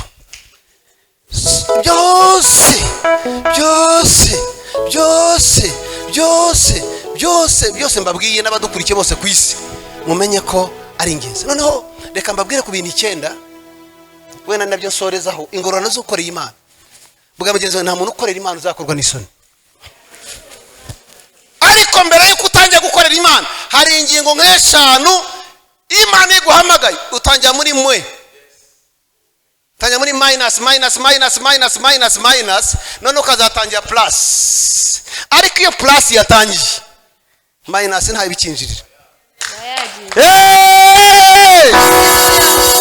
ariko minus iziza kuramo kuko Imana ntago igiye yubakira ku bwenge bwacu nihibera Imana naho wabuze ufite ijwi ringana irabanza ikagutunganya yigeze mbwira ngo nahoze mbona prayer rusengero somewhere there Imana yigeze kumbaza ngo asa urashaka kubaka urusengero nini cyane irambaza ngo umuntu yakubaka etage ufite inzu ya cadastre muri même parcelle ushobora iyo ushaka kubaka etage ubigenza uti ijwi riramwe ngo urabanza ugasenya ya cadastre ukayikuramo nubwo yabifite amarangi ubwo je Gasana nije cadastre iyo Imana ishaka kunyubaka Gasana ngo mbe nka etage ya state tower igomba kubanza gusenya kamere n'ibindi mu nibyi wacu n'inkomoko naho nkuruka naho naturutse n'ibyo nzi n'ibyo nizi ni rukarakara iramwe ngo iyo umuntu ashaka kubaka etage ndende acukura aje kuzimu cyane the higher the house the deeper the foundation burya inzu zose muzabona ndende nimukayirebere hano burya ibujya kuzimu abateye ko niba ushaka kumenya ajya kuri convention hano bagiye kubaka yanzu uzajye murebe uzanarunguruka harano hagiye nk'ahacika uzajye hari urunguruke burya uko etage izajye iburuguru cyane niko bayicukura ibujye kuzimu abantu kimbabaze ni kimwe mu rubyiruko ntago mushaka gucukurwa mujye hasi mwanyumvise ntago murashaka kubaka inzu nk'iza rukarakara umwami data ari mu kubajyana kuzimu kugira ngo umunsi izabazamura agire kamaza gushyira ibindi kugeza kure impamvu gutinza Imana igutinza no kugira ngo igutegure burya inzu ya rukarakara wayubakira ukwezi kumwe, inzu ya etaje 15 mu kwezi ntibibaho, kuko the higher the house the deeper the foundation. Ikibabaza ni kimwe, gucukura fondasiyo biravuna, bisaba igitaka, bisaba imashini, bisaba ibintu byinshi cyane. Ubu rero mwebwe abari mu bibazo ukaba utinze mu kigeragezo, ushima Imana, umwami Yesu ari mu kugucura, ari mu kugutegura, kugira ngo nutazi ikibazo cyawe azakimenye, kugira ngo umunsi wasubijwe atazagira umuntu abaza, aravuga ati narabyiboneye igihe ndabizi, ndamuzi ari umushomeri, ndamuzi adafite umubiri. Mirinze inshuti zanjye gutanga urugero, ariko noneho kandi utanga ko n'umwana wanjye mugiye wabimenye. Haguruka mugiye, haguruka n'umukristo wa hano, haguruka mugiye. Bantu b'Imana, barokore ntukagira umuntu usuzugura, ntukajya n'umuntu ugaya. Mu muntu harimo undi, mu muntu harimo ntitujyana. Uwo yabayeho chief protocol wanjye muri 2010. Uyu mwana mubona atoranyije bashinzwe yararimo, ariko yari afite ibiro mutamenye uko bingana, kari gatoya utabona ko ashobora kuvamo umubiri ungana utya. Ushobora kuba waramupingiye sura ugasanga atavamo umudamu mwiza, ariko mu kanya gatoya habaho amaso y'umwuka. Sinza yarebesheje umugabo n'inshuti yanjye nawe, sinza yarebesheje, ariko mu kanya gato hagenda havamo umuntu, havamo umwana leta aragira kwibaza sini wawe undi narinzi. Hari ibi byose yicara inshuti yanjye, umunsi umwe abarimo kukusuzugura bakureba gutya bazabazanya nabo nka cyagiye, mbese niwe cyangwa siwe, mbese niwe cyangwa siwe, niwe cyangwa. Imana ni mu kubategura, mwitegure gusa. Kandi igitangaza ni kimwe, Imana yakuviriyeyo. Umuntu niwe adashaka kukureba, umunsi umwe azacana televiziyo akuboneho, nashaka azayizimya ariko azaba yakubonye. Nashaka azayizimya. Imana izagukoresha ibintu bikomeye, iragutoza cyane. Ariko ikintu kibabaje ni kimwe, ntabwo dushaka gutozwa, ntabwo dushaka gutozwa. Noneho inshuti z'Imana nsatira gusa nk'ugiye gusoza, ndagira ngo none mbereke abantu bahamagawe n'Imana gukorera Imana bitangira ari minus. Imana ikaza guhindura language igatangira plus.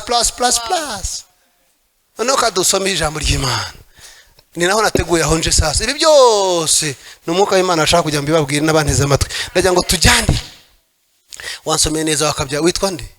Mutesi Grace. Uzasome kujya ku gipimo na Perezida wa Repubulika kumenya ko ari usoma neza Bibiliya. Purify it, read it, study it. Menya uburyo basoma, hagarara, fata ibyanditswe bimenye. Pastor najya avuga ati kikira hey, ugisoma atarakikubwiye. We need people like that. Nabo ufite umwana witwa Bataringanya gatari hari Matimba Bataringaya, uravuga uti Maria gitangira kugenda akabatangiye gusoma. Ntumubwire byo wanditse gusa, uvuga icyo utari ko hari umuntu wigeze guhana ikibazo agiye kurira igiti, uwo mwanya akaba yasomye Zakayo. Wajya gutya atari ko mudamu arafite ikibazo mu mugongo akaba yasomye. Ushobora guspecializinga mu gusoma ibyanditswe ugakora amateka muri iyi si y'abazungu. Kuko imyanya ni myinshi muri eglise, ariko dukeneye guspecializinga muri imwe. Bakaba ati nta muntu n'umwe tuzi uretse uriya mwana w'Imana. Ngiye kubabwira rero inshuti z'Imana, barokore bajanga, Imana irabakunda ku gipimo mutazi. Haleluya. Hari benshi banganaga namwe barapfuye, ariko hari ikintu Imana yakuvuzeho. Iyi Imana ifite icyo yakuvuganye nawe. Hold on, kirinde. Hold on, kirinde. Noneho tujye gusoma, muze gusanga mu gitabo cy'itangiye tugisoma ku nkuru y'umugabo mwese muzi witwa Abraham. Mwitangiye igice cya 12. Gukorera Imana birishyura inshuti ya Yesu. Ntabwo biza byiruka nkuko abandi babitekereza, ariko birishyura. Inshuti yanjye humura, navuze birabyuriya uri yarakora amafaranga azabona yisi, ariko amafaranga uza bugena nko hejuru y'amafarasi, kuko umugabo duhetse yitwa Yesu. Yitwa nde? Yesu. Uwo duhetse yitwa Yesu. Umunsi umwe yaravuga ngo muzane indogobe ngo yicareho. Indogobe barazi cyane cy'indogobe kitaragira ngo yicicaraho, ngo agiye Yerusalemu. Amakuru niko atubwira neza mu byanditswe byera. Ngo ariko basasa iki? Basasa ibitambaro. Reka mbibarize, iriya farashi ibitambaro yabinyuzeho? Yabinyuzeho ihetse nde? Yesu. Kubera uyu mugabo duhetse, imiryango izadukingurira. Ujye kubona umucyango kubona gutya utambuka kwera iki? Wowe duhetse akoze iki? Arakomeye. Uyu mugabo yitwa Abraham, mwese muramuzi. iyo usomye igitabo cy'itangiye igice cya mbere cya kabiri cya gatatu cya kane cya gatanu cya gatandatu cya karindwi cya munani cya cyenda byose byaracece 11. Imana iri mu ijuru ishaka umuntu izakoresha, iricara designing who can I use, ninde nakoresha. Itekereza umugabo witwa Abraham, iza kuvugana nawe gukorera Imana. Rubyiruko rurahangaha birishyura nshuti y'Imana. Usomera 12 mukobwa mwiza. Uwiteka ategeka Aburahamu ati, Uwiteka ategeka, asaba ategeka. ategeka Barokore barahangaha Imana yabategetse kuza hano, ntago ari mwe mwizanye. Niba ushaka kubimenya hari gahunda wari ufite nyinshi. I think I had my, what's the name of the brother? Yitwa nde? Abraham. Adamu yavuze umubaje nimugoroba nta gahunda yari afite, ariko mu ijuru gahunda yari iriyo. Haleluya. Kubera iby'Imana idufitiye idutegurira abantu mbere yari buza kugaburira mwebwe nanjye. Haleluya. Bantu baraha musinye muri gahunda mwari mufite, ahari ntago waruzi ko wicaye hano, ariko Imana abonye ko ugomba kuhicara ukumva aya magambo, izina ry'Imana rigahabwa icyubahiro. Imana itegeka nde? Uwiteka ategeka Aburahamu, Uwiteka ategeka Aburahamu va mu gihugu cyanyu, arama ngo va mu gihugu cyanyu, usiga umuryango wanyu. uretse gato tujyane gahoro. Bene data, hari ibintu bitatu biryoha. Igihugu kiraryoha. Igihugu kiraryoha. Igihugu cyanyu, urwa Gasabo, u Rwanda rwacu ruraryoshye. N'abafite bene wanyu baba hanze, ndababwiza ukuri, bahembwa amafaranga menshi. Narababwiye ejo bundi ndiyo, ndavuga imitima iri hariya, imibiri iri hariya, ariko imitima iraha. Ntimubafite abayi Burayi, ubuse nka Bengi araza gukora iki mwana wanjye? Ejo nabati basa ndaza, nasabye konji, ndashaka kuza mu Rwanda, ashaka gutaha. Muzungu aravuze ngo East and West home is the best. Igihugu kiraryoha. Igihugu kiraryoha. Better be home. Igihugu kiraryoha. Haleluya. Aravuga ngo va mu gihugu cyawe. Wakira umukozi w'Imana. Nshuti y'Imana. Igihugu kiraryoha. Aravuga ngo va mu gihugu cyawe, usiga umuryango wanyu. uretse gatoya aramubwira ikintu cya mbere yatangiye. Imana ihamagaye nde? Ariko itangiranye ibibazo. Nubwo ngo uhamagaye, condition number 1, va. Iyo niyo minus ya mbere. Kuva mu buryohe, kuva mu hakunejeje, atangira ibintu bikomeye. Arama ngo va mu gihugu cyawe. Tumwakirira mukozi w'Imana uri buze Boniface. Va mu gihugu cyawe. Abraham agiye kuba urugero ubitekerezaho. Imana imutegeka kuva mu gihugu cye. Bene data agiye Gasana kunkura mu rwa Gasabo uru sinzi. N'abahunze bakagenda barotaga hano. Yamvugo muzi bava ngo u Rwanda ni igihugu gitema amata n'iki? Abari Bujumbura niko bababwiraga, abari Kongo niko bababwiraga, abari Bugande niko bababwiraga, abari Kenya niko bababwiraga ngo ni igihugu cy'amata n'iki? Igihugu cyane. Yego. Igataha Rwanda. Nuko babivuga byose ngo i Rwanda byose byarakwiye. Bagerageza uburyo bukwereka ko igihugu cyawe a nation ni ikintu gikomeye. Ariko Imana yiguhamagara nshuti yanjye, dore ikintu gukora, igukura muri icyo cyambere. Iyo niyo minus ya mbere. Va mu gihugu cyane. Icya kabiri, usige umuryango wanyu n'inzu ya so. Ukiri aho ngaho hari icyo bita umuryango wanyu, hakaba n'inzu n'ibintu bitandukanye. Twese abarahanga dufite famille dukomokamo, sibyo yemwe? Ubu twebwe umuryango wacu sinkuvuze hano, ariko mfite umuryango mugari nkomokamo. Wenda umuryango w'Abashambo, wenda umuryango w'Abasinga, wenda umuryango murayizi imiryango 18 y'Abanyarwanda ifitemo inzu nyinshi cyane. Ariko gusiga umuryango kwa banyokorome, kwa banyoko wanyu, kwa bande bose abo hasabye nawe washatse, kugira ngo uzave muri uwo muryango, bene data, nacyo kirababaza. Ariko imubwira ibintu bibakomeye. Va mu gihugu, va mu muryango, va mu nzu ya so. Mu nzu ya so ikomoka mu kwa data. Noneho ibaze kuko iyo Imana igushaka irabanza kwambura ibyo wari ufite, ikabitwara utabizi, atari ukutabaze, ugasanga igishishungu. Yabwiye Nikodemo ati ntutangazo no kuba ko umubwiye ko kujya bigomba kubanza to be born again. Nutangazo ko umubwiye ngo umuyagura aho ukumva guhuha kwawe, ngo nuwabyawe n'umwuka w'Imana ikamera. Imana irakoherera ukagenda urya nk'udafite umwami. Ikimbabaza ni kimwe, ni abarokore birirwa bisobanura imbere y'abitwa ngo n'abanyabwenge basobanura iby'Imana. Nta muntu n'umwe wasobanura iby'Imana mu mikorere yabo. Iguhamagara ntawe ubyumva. Uzi ko ishobora kutuganiza Pastor Edward itabibwiye umugore? Uzi ko ishobora kubwira umugore itabibwiye umugabo? Iyo ngo va mu gihugu cyane, iyo no operation ya mbere, va mu usige umuryango waso. Icya gatatu usige, izo ni minus. Paf paf paf. Noneho ageze kuri icyo gice cya gatatu avuga ngo iki murongo ukurikiraho, ujya mu gihugu nzakwereka. none umva igitangaza, bantu bahamagawe barokore bo mu Rwanda, murekeraho kwisobanura cyane. Why? Arama ngo mu gihugu nzakwereka. Kandi abasomyi babiri y'amateka ya Bible, Abraham yahamagawe ari yagishaka, yari umujene Mariya. Ikimenyetso kibikwereka nuko yavuze ngo uyu mugore wanjye yari mwiza. Araga ngo Sara uyu nguyu nibamenya ko ari umugore wanjye baranyica. Nta nubwo bamutwara gusa ngo bandeke, ariko ubwiza afite baranyica.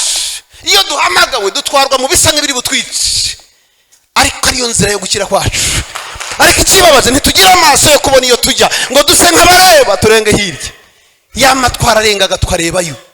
Niyo mpamvu igihe bakubitaga Stefano amabuye nta kindi yakoze, yaratumbere ngo areba mu ijuru avuga ati ndamubonye ahagaze iburyo bwa data. Haleluya. Bamutera amabuye Stefano, muzasome inkuru ze, yaravuga ngo yaratumbereye ijuru asanga isi ntacyo akwiye kuvugana nayo, ngo atumbere ijuru avuga aya magambo ati ndamubonye ahagaze. Kandi abasomyi babiri murabizi, Yesu yicaye iburyo bwande, ariko Stefano amubona akoze iki? Ahagaze. Muzi ko mu kibazo cyawe rimwe na rimwe bisaba Yesu kuva ku ntebe agahaguruka. Haleluya. Hari ibibazo tunyuramo bigasaba data ko nubwo yari yicaye bimusaba guhaguruka. Aravuga ngo ndamubonye ahagaze iburyo bwande. Igihe cya Sadraki, Meshaki na Abedenego mwitana ituku byagenze biti? Arabona bakadiza ko mwajugunye mu batatu. Ariko nkabona mu wa kane urimo, kandi uyu wa kane akaba asa nk'umwana w'intama w'Imana. Mu kibazo cy'abariya byamusabye kuva ku ntebe amanuka mu muriro. Kandi igitangaza cy'umugabo waduhamagaye, iyo yaje ntaganyura hari ajyaho ikibazo kiri, akemera akagushyira amahanga kugira ngo nuzamo akugendeshe muri ibyo bibazo. Iyo wahamagawe n'Imana, urubyiruko rwahangaha, basore bato n'abakomeye, ntabwo ibibazo kutubaho ari uko Imana itwanga, ahubwo ibishaka kugira ngo muri bya bibazo izadukuze duhinduka abantu b'Imana. Haleluya. Ngo ikingura Nebukadineza ngo ko mwajugunye mu batatu bane, batatu wa kane mbona ati kandi uyu ngo nta kindi ngo arasa n'umwana w'intama w'Imana. Noneho Abraham ngo va mu gihugu cya so, mu gihugu cyawe, mu nzu, mu muryango wanyu n'inzu, mu gihugu cyanyu usiga umuryango n'inzu ya so, ujye mu gihugu nzakwereka. Ukira aho ngaho. Iyi Imana duhamagaye idukuramo ubwenge bwacu ikadushyiramo ubwenge bwayo. Mu bisobanuro bifatika, Abraham yari afite umugore, kandi muzi Imana ivugana natwe irakongorera. Amen. Irakongorera. Ushobora kuba urimo kugenda gutya gasa kate buryo, nabo turi kumwe nabo ntawe ubyumva, n'umudamu uri kumwe ntabyumva. None Abraham amenya neza ko ari Imana itoranyije. Rubyiruko Imana igutoranyije ntabwo izagusobanura byose. God doesn't explain everything in the beginning. Ntabwo igitubwira ibintu mu gutangira kugira ngo bitadushyushya rimwe na rimwe tubivemo, tugende twigisha gahoro gahoro. Iramuhamagara, iramuganiriza, arabyuka, ndamubona ajya kubwira umugore. Arama ngo kandi ujye mu gihugu nzakora iki? Nzakwereka. Barokore ba none ibintu byose murateganya kuzuba ku rusengero, muri mwiyerekwa muza nzu. Yesu aravuga mu gihugu nza. Iyo nibura mubwira amazina y'igihugu byari kwizeza umugore ko nibura ari Imana nyayo, ariko byari bigaragaza ko ashobora gusobanura umugore akamushidikanyaho. Aramubaza ngo icyambere Imana yamwe ngo tugende, turajyahe? Ati mu gihugu cyihese. Ati yambwe ko izakinyereka. Murokore urahangaha, rubyiruko rurahangaha, kugira ngo ukorere Imana biragusaba ko wemera guhamagarwa, ibisobanuro ukabigabanya. Buriya abasirikare bo mu buzima busanzwe hano ababizi n'abaganiriye nabo n'ababikoze n'abandi, umusirikare burya ibibazo abaza biki? Aramuga ati mwitegure stand by muzagenda ejo. Nabazi yajya aba stand by agashakira amakuru mu gikara, ariko umurokore wacu arashaka kugira ngo Imana ibanze bisobanure muri detail, nitabishya muri detail ntago agenda, abo ntaho bazagira. Ariko ivuze ngo haguruka. Kandi ibibazo bibizamo bikomeye cyane. Uyu munsi nagombye kuba ndi mu gushyingura umuvandimwe witwa Buzeni wapfuye Nyagatare, maze iminsi n'igice cy'imirongo umwe mu bagabo bakomeye cyane muri iki gihugu cy'u Rwanda, ariko kubera ko ninatanze gahunda ya Yesu nabasabye ko ntagenda ndaza kuza ahangaha kuko mfite appointment ya papa yabanje. Appointment ya papa yabanje niyo ngomba gukora, ibindi bikaza after. Abrahamu ngo ava mu gihugu cyabo, asiga inzu, asiga umuryango, agenda n'umugore di. Ariko uyu mugore icyama tukagira abagore bameze nka Sara. Mu gihe cya none isi yahinduka, kuko wa none utarebye neza yaguhamagarira abandi bantu. Ati Gasana ashobora kuba ibintu byamucanze, arambwiye ngo nave mu Rwanda. Arajya hehe? Ngo Imana yimubwiye igihugu arakiye izabimwereka. Utarebye neza nizo umutekano zazamo. Gukorera Imana bisaba kwiyambura ubwenge bwacu, tukareba ubwenge bwaduhamagaye akabyara. Niwe wenyine utajya ubeshya, amagambo yarakomeye, inzira ni y'ukuri. Ariko igitanga ubwo nanone cyane muri minus, yavuye mu gihugu cye, yemeye gusiga umuryango wabo, yemeye gusiga inzu ya se, yemeye kukomveka ku mudamu, batangiye urugendo. Ariko bene data, hagati y'aho ngaho naho bari busubirizwe, nimukurikira ibyanditswe. Soma. Nzaguhindura ubwoko bukomeye. No, iyo minus zirangiye haza plus. Nuvuga ngo icyo bita isezerano. Ibi byose nibyo imutegetse gukora, ariko narangira kubikora dore ibintu yamubwiye, kandi nabyo birinza. Ntabwo ari facts, ntabwo bifatika. Barokore hari ikintu Imana yavuganye nawe. Hari inzozi wigeze urota wenda uranazibagirwa. Yavuze ko izaguhindura umuntu ukomeye, yavuze ko izaguhuza n'abakomeye, yavuze ko izagukingurira amahanga, yavuze ko izasangira nawe, yavuze ko izakunezeza, yavuze ko izaguhindura izina. Hari ijambo uhagazeho rirahari. Hold on that, rikomeze. Haleluya. Noneho amaze kubona ko abyemeye, amubwira ibintu, kuko Imana nta kintu na kimwe tujya dukora cy'ubusa. Nyambwira abantu na Yesu kudupfira ku musaraba buriye hajemo inyungu zikomeye cyane. Nta kintu na kimwe Yesu akora kitarimo inyungu. Amubwira amagambo number 1, nuramuka wemeye protocol, nzaguhindura ubwoko bukomeye. Ikintu cya mbere yavuze, yaramubwiye ngo nzaguhindura ubwoko bukomeye. Nzaguhindura ubwoko bukomeye. Nimba hari ingororano ya mbere no kuguhindura ubwoko bukomeye. Haleluya. Kuguhindura ubwoko bukomeye. Pastor Edward akaba yicaye hano muri ubwoko bukomeye mu muzengurutse, aramangunza, ariko nayo ni future. Buri ibintu bya future biratuvuna, kandi ibintu by'Imana byose ninza, ariko yabivuze irabisohora. Hano nzaguhindura ubwoko bukomeye. Icyo ni icya mbere. Icya kabiri, nzaguha umugisha. Icya kabiri, nzaguha umugisha. Haleluya. Barokore bemeye guhamagarwa, urubyiruko rwemeye guhamagarwa, umwami data wa mu ijuru yakabyara azabaha iki? Umugisha. Azabaha. Kandi umugisha si imodoka. Njye ndeba abantu nkatanga. Umugisha no kugaburira ijambo ry'Imana. Umugisha no gufasha bene so. Umugisha no kugera ahantu bakabona umugisha waje. Umugisha ntago ari ibyo utunze, umugisha nibyo watanze, nibyo mariya abandi. Haleluya. Twebwe twatunze inka, ariko buryo umutunzi nyawinka ntago babarizo ufite mu kiraro, babarizo wagabye. Kandi ziriya watanze nizo zidapfa, izi niyo zirwaye, izi zishobora kurwara ikirwa, ariko ntago amashyo watanze hanze ashobora gupfa. Iyo wahaye kanaka ibihari, iyo wagabiye kanaka ibihari, iyo wahaye kanaka ibihari, iyo wagabiye kanaka hari, iyo ukoreye Imana naho byatsinda igihe kimwe yakabyara, Imana iragusura ikakunezeza, icyubahiro kikaba. Aravuze ngo number 1, nzaguhindura ubwoko bukomeye. Bantu ba Bethlehem, umwami aravuga ngo azabahindura ubwoko bukomeye, azaguhindura ishyanga rikomeye, azogeza izina ryawe. Ariko avuga ibintu bikomeye cyane bitanu. Icya mbere, nzaguhindura ubwoko bukomeye. Number 2, nzaguha umugisha. Number 3, nzogeza izina ryawe. Nzogeza. Haleluya. Ariko muzi ijambo kogeza, muzi umuntu kogeza ikaryogeza, abantu bakifuza kukubona. Ibyo yavuze honestly. Umuntu umwe telefone undi siniyamamaza hano, ariko inshuti yanjye arahari inshuti yanjye uri. Umuntu umwe telefone undi, hambwa talo, tuvugana mbwa ati umuvugana ninde?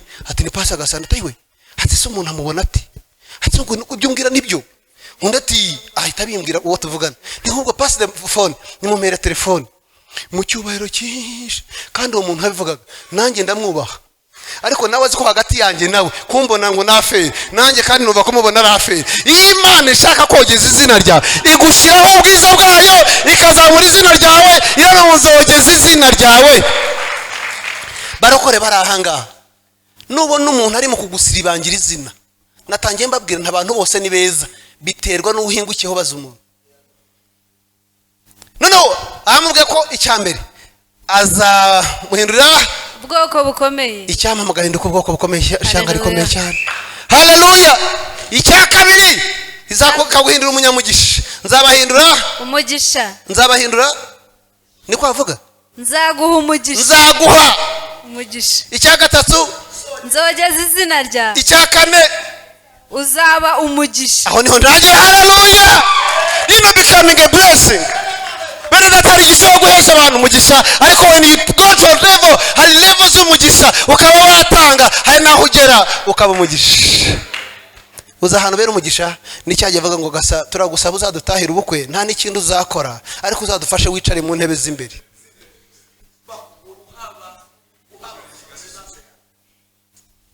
Kambibarize ubu wakoze ubukwe perezida akayicara gusa, watumara. Iyo bite blessing, uyu uri umushumba w'Imana nyawe ukuri, ugera ku gipimo gutaha ubukwe badashaka intwererano, bashaka presence. So presence yawe ikarenga amafaranga, you become a blessing. Ugucometseho wese acometse ku isi. Niyo mpamvu mbona Amerika iriya mubona mujye munayisengera buri munsi. Umuntu wese wiyunze nayo umugisha wa Abraham uramanukira. Muzayisengera. Impamvu ni basobanukiwe icyo bakora. Nzaguha umugisha, nzaguhinda ubwoko bukomeye, nzaguha umugisha kakana kanjye kagiye. Uzaba umugisha. Ari hehe none arahinduye akabyara. Thank you. Uzaba ubwoko bukomeye, uzaba umugisha. Hari iki? Uzaba umugisha. Uzaba umugisha. Murongo wa 3. Kandi abazakwifuriza umugisha. Kandi nzaha umugisha abazakwifuriza umugisha. Nimwumve gukorera Imana rubyiruko rwa none. Umuntu wicaye mu rugo iwe ahaba ngo Mana, Imana iha umugisha Gasana, akabivuga gusa je ntabizi, dadi wo mwijuru ahita yohereza blessing hariya. Niyo mpamvu ibintu byacu bidajya bisobanuka. Numenye umugisha wawe uturutse, ushobora gukorera Imana uyu munsi, Imana ikawupfumuza hariya, ikawupfumuza hariya, ikawupfumuza hariya. Mwabyumvise? Nubwo isi cimanza ariko banejeje cyane. Nubwo isi yavuga ibindi, buriya niba hari abantu Imana yakoresheje muri iki gihugu, kari akana k'Imana karimo. Niba hari abantu b'Imana bazutse kubwuriya ntibiyahuri, barahari. Niba hari ahantu yabwiye ngo baho, yari gwiyahura akabaho. Buri ijambo ry'Imana niyo rije risa nk'imikino.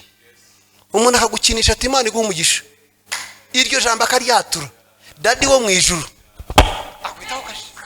Haleluya. Kubera ko twebwe nk'abana b'Imana guca imanza si ibyacu, ni iby'Umwami. Mu gihe cyose watangiye kubana bya mujye musoma ibyanditswe. Haba ngo ni kubera iki ureba agatotsi, ariko agarutse kuri bavuga ngo iki, ngukibagirwa umugogo. Nashima Imana. Uriya mwana w'Imana ashobora kuba yafunguwe n'imirimo yakoze myiza, wenda atarahura n'akabazo myiza, Imana yashingiye kuri iyo kaba ngo reka ngende niruhurira umwana wanjye. Haleluya. Haleluya. Aravuga ngo rero kandi nzaha umugisha. Icyambere ngo uzakwifuriza umugisha nzawumuha. Ikigeretse kuri icyo kandi uzakuvuma nzamuvuma. Aho rero niho dutangarira uyu mukozi w'Imana yafasha abana b'abasore, yafasha umwana akwa demonstration hano, amushyira hagati arakingira. Burya barokore b'Imana turindwa n'Imana. Iyo turahaje nanjye abantu nk'abatandatu baze banzenguruka hano gato mbereke byihuse cyane, very simple to your level, simple. Thank you Bishop, thank you so much, thank you. Yewe iyo ndi hagati ikibabaje bene data mujye mwisimuka, nimubona ukuntu mpagaze hano, just protect me. Burya uko muri mu ndinze ndi hano, iyo ndi umuyobozi wanyu, ndi umukozi w'Imana, mukandinda kubankingirije nta nubwo barinzege ariko baririnzi. Mwabyumvise? Uko bandinda niko barindwa. Biravuze ngo umuntu wese uzakuvuma nzamuvuma. Icyantera cyose kigomba kurinda abangaba. So icyo nkora ni kimwe, buri mugisha umanuka kwa Gasana byanga bikunda surrounding izura watwara. Buri kintu cyose kimanuka kandi kurinda umuntu bisaba kuba maso. Yisomye Zaburi 34:8 navuze ngo nzohereza abamarayika bagukikize bakurinde.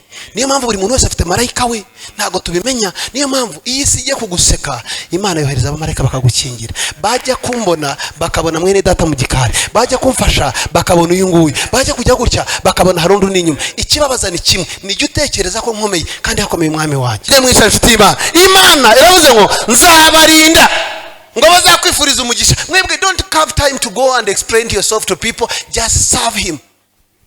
We kujya kwisobanura, bamvuze batya bantutse, don't just go to that. Keep the Bible, soma Bibiliya, senga. Aravuga ngo uzakwifuriza umugisha, kandi nzaha umugisha abakwifuriza umugisha, nzaha umugisha abakwifuriza umugisha, kandi uzakuvuma nzamuvuma. Yani magambo Pastor Edward, we ntabwo ari uhangana n'abahanganye nabo, hari command ni chief, ni uhangana n'abari. Iyo ugiye guhangana n'abari utumuhamagara, kubera ko ntuzanezeza abantu bose, ariko inejeje Imana, Imana inezeza abantu. Haravuga ngo kandi uzakwifuriza umurongo w'embere, kandi uzakuvuma nzamuvuma, uzamukuma nzamuvuma, kandi muri wowe n'imiryango yose yo mu isi izaherwa umugisha. Pastor Edward, uri muri rusengero, abantu bose uyoboye, umugisha w'abakristo bawe bose uzanyura muri wowe. Mubizirikane. Iyo uri umukristo wa church, ukubaha amavuta y'iri torero, ugasengera pastor wawe, ukamwifuriza ibyiza by'iri torero bikugeraho. Ni nk'igihugu, iyo bashye perezida wa Repubulika wacu Paul Kagame, ukamwubaha 100%, ijuru riramanuka rikakorana nawe, kubera ko ibyanditswe niko bivuga. Ariko aravuga ngo uzakuma nzamuvuma. Noneho ko mu murongo w'imbere mwumve kandi mutangare, ibi ngibi turi mu gusoma n'ibindi ngiye gusorezaho, muraza kumenya igihe cyaginyuzemo hagati. Read my sister. Umurongo wa 3. Abakorera Imana ingororano nizo. Aho wari ugeze inshuti yanjye? Aburahamu aragenda nk'uko Uwiteka yamutegetse. Ayo ni amasezerano Imana yahaye Aburahamu. None Aburahamu nk'uko Imana yavuganye nawe, Imana ikabwira amagambo akomeye ngo arangije aragenda nk'uko Uwiteka akoze iki yamutegetse. Abwira umudamu we, batangira urugendo, batangira kugenda. Yesu yabimubwiye, ari 100% convinced, yamwumvise ko ari Imana, ntigeze ashidikanya. Ariho agitangira urugendo rwo kugenda, sasa avuye Samuduha yerekeje mu Giporoso. Komeza. Loti ajyana nawe ubwo yavaga Iharani. Aburahamu yari amaze imyaka 75 avutse. Aburahamu ajyana Sarayi umugore we. Yego. Ukiri aho ngaho yagiye afite imyaka ingahe? 70. Aburahamu yabyaye afite imyaka ingahe? Iyo ikuyemo hasigara ingahe? Bene data, ninde hano ufite imbaraga zishobora kwihanganisha Imana yavuze imyaka 25 ntushidikanyemo na rimwe? Arahari? 1 year, 2, 3, 4, 5, 10. Ntagapapuro. Kandi kibabaje iyo uhamagawe rero, intambara wagira ngo urazihamagaye. Kandi abapagani bagatanya ngo ntiwabwirijwe. Rubyiruko ushobora kuri aha ngaha umaze gufiyanswa n'abahungu nk'icumi, bose bagenda nta n'icyo batwaye kuri Severante kuko utamuhamagaye, ntiwabizirikanye ni wanahamagaye, dofisi yakabara iretse. Wowe ukajya ngo ni Satani, kumbe Imana iragukiza amabandi.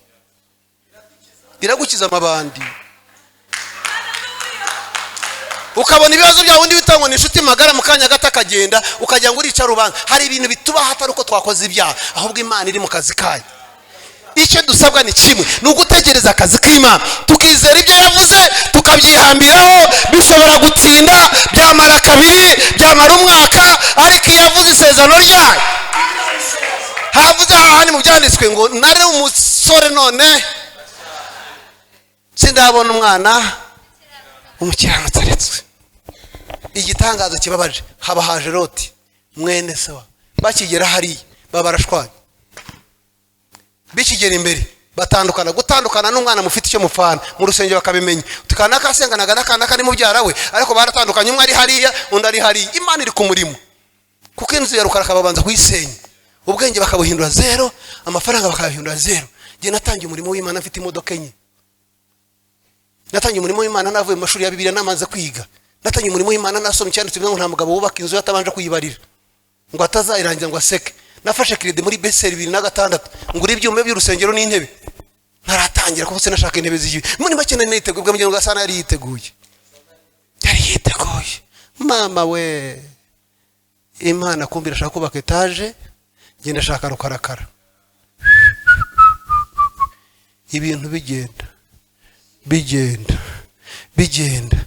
umuntu umwe aramba atari ko gasa wabibaze neza bure barahamagawe cyangwa byari uko vaze kwiga n'amafaranga wari wayabonye. Imana data hajya haza umuyaga utiteje, ahubwo Imana iri mu kugutegurira ibikomeye izagukoresha. Biratuba ngo akiya atangira kugenda, bageze imbere ntugiye kubera amasaha Loti barashwana baratandukana. Buriya gutandukana k'umuntu n'undi ni nk'ikimenyetso cy'uko utari muzima. Bava ngo yaza ko ari umukiranutsi ari umukristo w'Imana ni gute atandukana na mwene se, ariko uriya muntu nawe ntiyoroshye. Kumbi Abraham was very innocent. Ajyana umudamu we aranabeshya ngo ni mushiki we.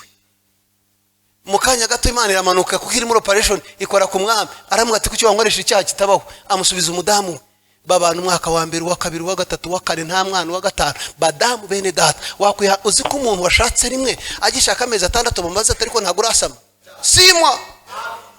Nge ndamuzi nigeze gufasha hano mu Rugando Kimihura muri 2001, nari umukozi w'Imana hariya mvuga ubutumwa bwiza, umudamu bamwirukanye, kumbi n'inshuti zanyana namuzana, yaramushatse amara amezi 3 atarasama. Umugabo ntabwo yarashije, arafata arakubita aramuterura arirukana, kandi amwirukana twaye inda y'ukwezi kumwe. Aramushatse n'amezi 3, kumbi yasamye. Ati umuntu utabyara mu mezi 3 aragenda giziriye, ndagaragara aza kuza arihana arabyara. Ibaze kugera ku gipimo ukubita umuntu ku mezi angahe. Noneho uriya mudamu arakura sara menopause ayigeramo, ajya no ku gipimo yaraza ko adashobora kubyara. Bwira mugenzi mu buryo budasanzwe, in a very special way. Bibiliya tubwira ngo Abraham yari yicaye ku muryango. Abasaza bakera abantu batuye ahantu mu mashyamba n'iki, ntekereza ko Abraham ariko byari bimeze. Yari yicaye ngo agiye kubona abantu b'abagabo baza, kumbi ni abamarayika Imana yohereje.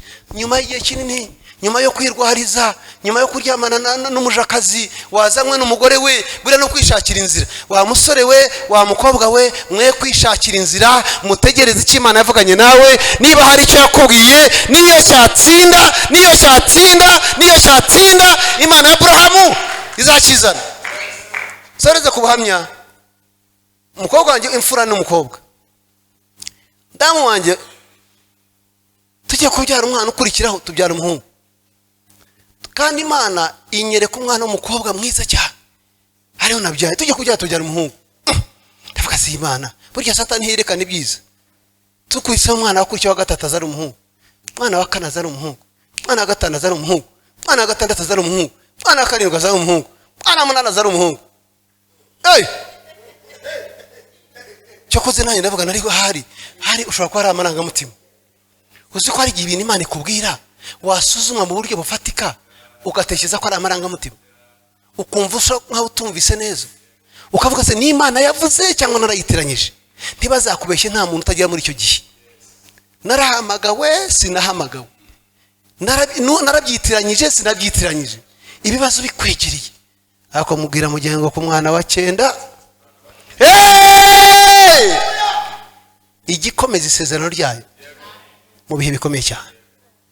Damarasama nge ntekereza iyo nda ya 9 y'umugore wanjye nkayishushanya na Sara w'imyaka 40 yasamye, nyuma y'imyaka myinshi 20 plus arasama yakabyara. Nge mbwira abantu ngaho kubyara abana benshi bakakubera ikibazo, wabyara umwe akaba umunyamugisha. Arangije arasama, wa bantu baje mu buryo budasanzwe, abakira mu buryo budasanzwe, akora igikorwa gikomeye cyane, atunyemerere nkoze ibirenge. Burya koza ibirenge ni ikimenyetso cyo guca bugufi, ni ikimenyetso cyo garagara. Ubundi nta mugabo woza undi ibirenge, ariko Abraham yamenye icyo bita timing. Aravuga ati abagabo ntabwo bagenda batafite icyo barya, reka bakate hano barya. Kandi ntabwo yarazi ko ari abamarayika. Aboza ibirenge barabatekera, barabagaburira, ngo barangize kubagaburira mu kanya gatoya, nta kindi cyahabaye. Iyo umuntu hazi hanga ati Abraham we, igihe nk'iki uzaba ukicyuma. Uwari ingumba arabyara. Iyo korera Imana mwabasore mwe, ikibazo kirabaza ngo mbese urubyiruko rwa none rutandukaniye he n'urw'abarokore? Nimba uwizeye Imana n'utizeye Imana tubafite batandukanira he?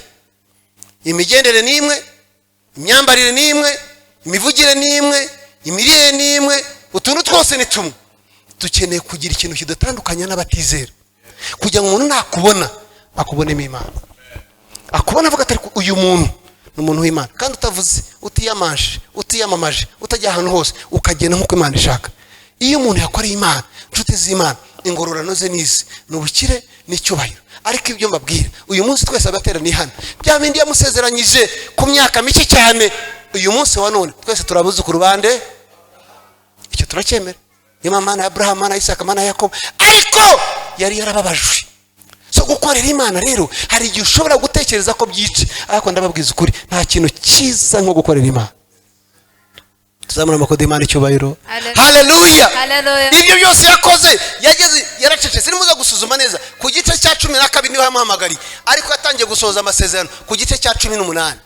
Irama ngo ngaho ubura amaso yawe mu kirere, ngo iyo zo nyenyeri uko zibona niko abana bawe bazaba bame, ngo manura amaso yawe hasi, ngo uriya mucanga ukomeze, ngo ibyo niko bizaba. Ariko byose ni byanzanzanzanza. Ariko today billion 8 zuzuye isi, twese kandi bituga ko Abraham ni wari umukire mu gihe cye, ariko kubera iki yumviye Imana arinda isezerano argihambiraho. Rubyiruko rwa Eglise Bethlehem, ndabasaba inshuti z'Imana ntimugene nkuko abandi magenda, ntimwihute nkuko abandi bihuta, nimukorobana uko abandi babikora. Bamwe bashaka kuvuga n'ubuhamya utazi ukuntu bimeze. Urugero rworoshye, umuntu akora ati genda tangira igiceri kimwe, ngura ingurube imwe mfite fusi 10.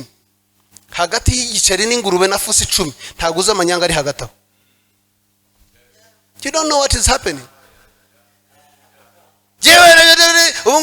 Papa, ariko wajya gusuzuma hagati ya hano na hano nta buhamya buhari, hakaba harimo amanyanga menshi. Ugashaka kugenda nk'ubu, wajya uko Imana ishaka, wavuze uko Imana ishaka, wakoze ibyo Imana ishaka, wakiranikiye umwami mu gitondo nako manywa, inzika kubera ubuhamya, icyumba cyakubera ubuhamya, aho ujya kubera ubuhamya, aho usenge bakaguhera ubuhamya, ahandi hose niwivange, niwishushanye nka bikige, nubeshwe koko Imana ntigena amarangamutima.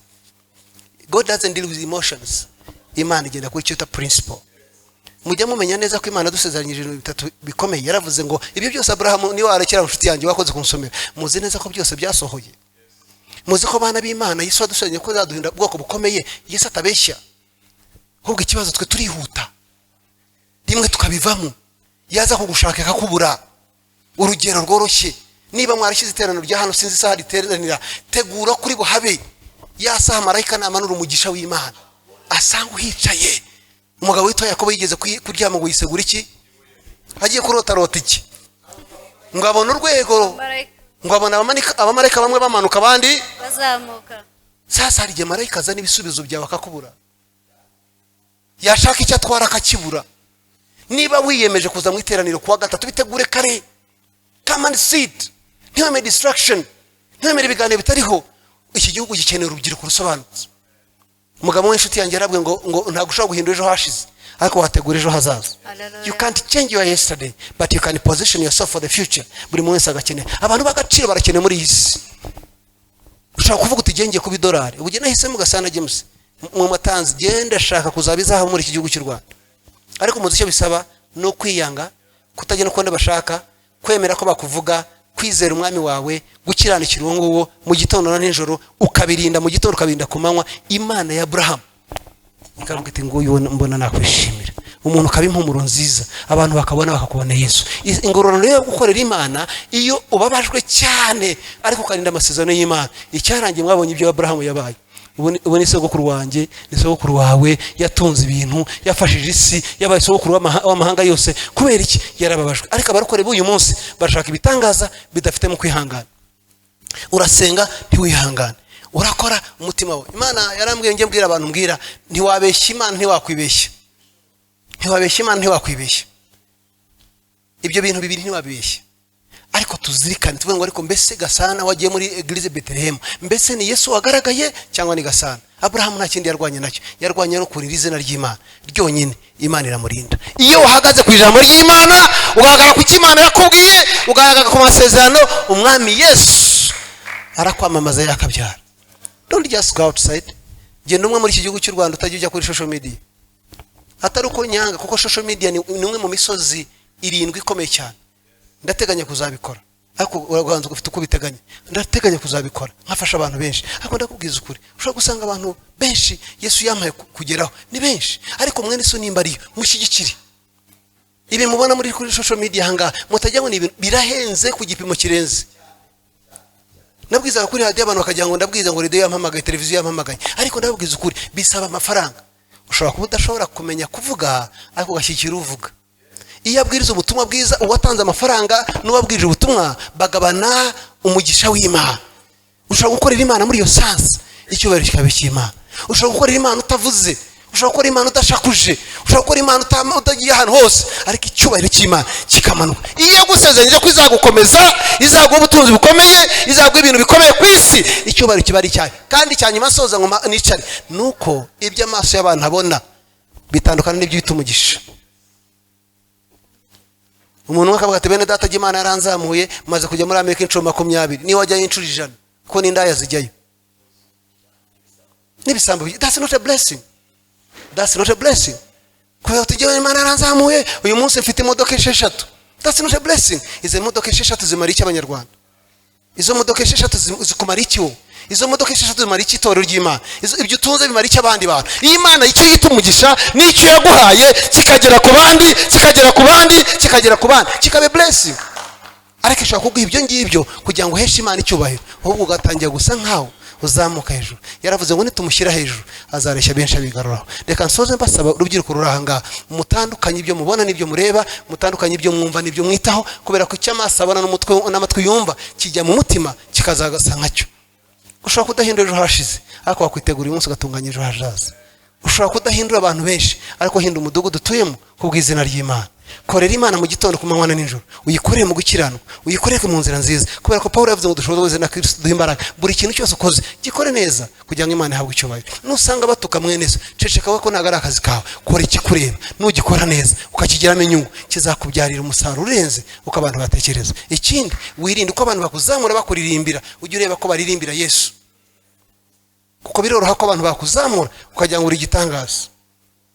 Ya ndogobe bavuga yahetse Yesu ngo yinjiye Yerusalemu, bayitegera barayisasira imise, baravuga ngo abanditse ari umuntu wanditse agatabo ngo nyuma y'iminsi isubiyeyo ngo ibana nta muntu yitaho. Rero ngo abantu bina bateye bate ko nahateye ejo bundi bakansasira ubu nkabangarutse nta muntu. Ikibazo ni kimwe, uwo yarahetse ntago yarahari. Umunsi washyize Yesu hasi uzahinduka nk'abandi bose. Ikitugize abo turimo ni umugabo witwa Yesu dukorera. Umunsi twamwambuye icyubahiro tukagira ngo tucyambare, izina ry'Imana rizatukwa. Ariko nuharanira kubahisha izina ry'Imana, umwami data wacu azabaho umugisha.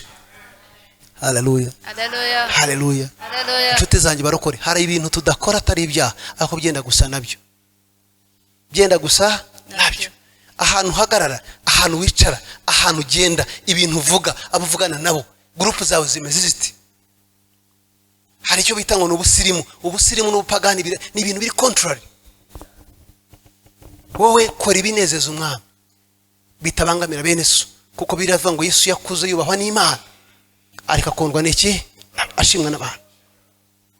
Iyo kiranikiye umwami, uyu mugabo Abraham nyuma y'igihe kinini cyane turabuzukuru, ariko yarababajwe, yatinze kubyara, yarababaye. Iyo wizeye Imana, akamaro ko gukiranukira Imana, ingororano zacu n'ubukire n'icyubahiro na nyuma yose n'ubugingo. Hari naho ugera bakakwakira ukavuga ati nijye gasana.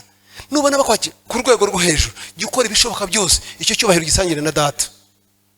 Imbabwe ndabasaba muracyari bato n'abakozi Imana bagenzi bari hano, iyi si kuko dufite amasezerano, iyi si ni yacu, tuzayirya nk'uko umuntu arya imitsima. Yaravuze ngo ijuru ni ry'Imana, isi yayihaye abantu. Ibi butunzi mubona hano Imana ikuzabuduha ku rwego ruteye ubwo, kubera ko nudukiranukira Imana, isi yose iri mu biganza byacu. Ariko igihe cyose uzajya ubisatira, jya uvuga uti ni jyewe nibakuzamu icyubahiro gihe umwana. Niba gukira gutya araho ngenge gihara najye bagajya bashyuka mukunda. Nk'abanyaburayi bo yugezeyo n'ibihugu bya Amerika biriya, ubana hari ukuntu ukajya kavuga ni gasana cyangwa siwe. Ujye wisuzuma uti ni gasana wahi mbere yuko mbona uyu mugabo ibi bankorera ni jyewe. Iyo bimenye rero basaba ati mutuze gato, icyubahiro kibi cy'Imana. Uko urushaho guca bugufi niko barushaho kubaha data. Uko urushaho kurwanira icyubahiro niko urushaho kwimura papa. Abato murabyumvise, abakuru murabyumvise, abakomeye murabyumvise. Mureke dukorera Imana. Nta kintu kiza nko gukorera Imana. Nta kazi nakamwama kwisi uretse gukorera papa mu ijuru. Nta mwanya numwe wampa muri iki gihugu cy'u Rwanda ngo gasana unezeze nko gukorera Imana, kuko gukorera Imana bisumba ibindi byose. Imyanya yose ya leta ijyaho ikarangira wanasaza, ariko umukozi w'Imana ava mu bwiza ajya mu bundi, ava mu bwiza ajya mu bundi, ava mu bwiza ajya mu bundi, ava mu bwiza ajya mu bundi. Kandi uko ukorera abantu b'Imana icyo bari cyo cy'Imana, ukajya aho ngaho ukavuga uti genzeranye na Obama azava kuri leta, ukavuga uti Biden ni anko, ejo bazamukuraho aze Trump. Ariko kwishigikira kuri Yesu, haleluya, uwo niwe mugabo wenyine wakwihambiraho icyubahiro kikaba icy'Imana. Kandi gukomera n'uwo wikoreye gusa witwa Yesu. Gukomera si amasahane baguririyeho, si hoteli waryamyemo, si ikindi kintu. Gukomera no gukomeza umwami. Ukavuga ati data nanze kusuzugurwa hano. Ukavuga ati ubwo wanze kusuzugurwa hano, dore nkuteguriye ameza hariya, ukicara n'abazi bawe, icyubahiro kikaba icy'Imana. Ndashoje mbwira urubyiruko muri special youth week, muri special, if it's a special thing, iyo nkibagirwa ariko nari kuba nkushije ikintu mbisabira nanjye nisaba. Amasaha usigaranye urayakoresha ute? Amasaha Imana iguhaye yakoresha ute? Urya ryari? Uzi ko ushobora gusanga umuntu urya saa 5 za nijoro. Saa 5 z'ijoro sizo kurya, nizo kuryama. Umunsi utangiye saa 6. You should think. Iga, shaka ibintu wiga. Shaka skills wiyongeraho. Soma ibyanditswe byinshi. Kora research. Abantu bakeneye gufashwa ni benshi cyane. Ni wuzuza hano ukubaha Imana, ndababwiza ukuri, isi irabategereje. Miliyari 8 zitegereje mwebwe, hafi 3 ntago ziramenya Yesu. Indege zizababera nk'amamodoka, amazu uzabura nawe yakwiza. Ni wizera Imana ukayikiranukira, niyo kwiringirwa, niyo kwizerwa, ntigibeshya.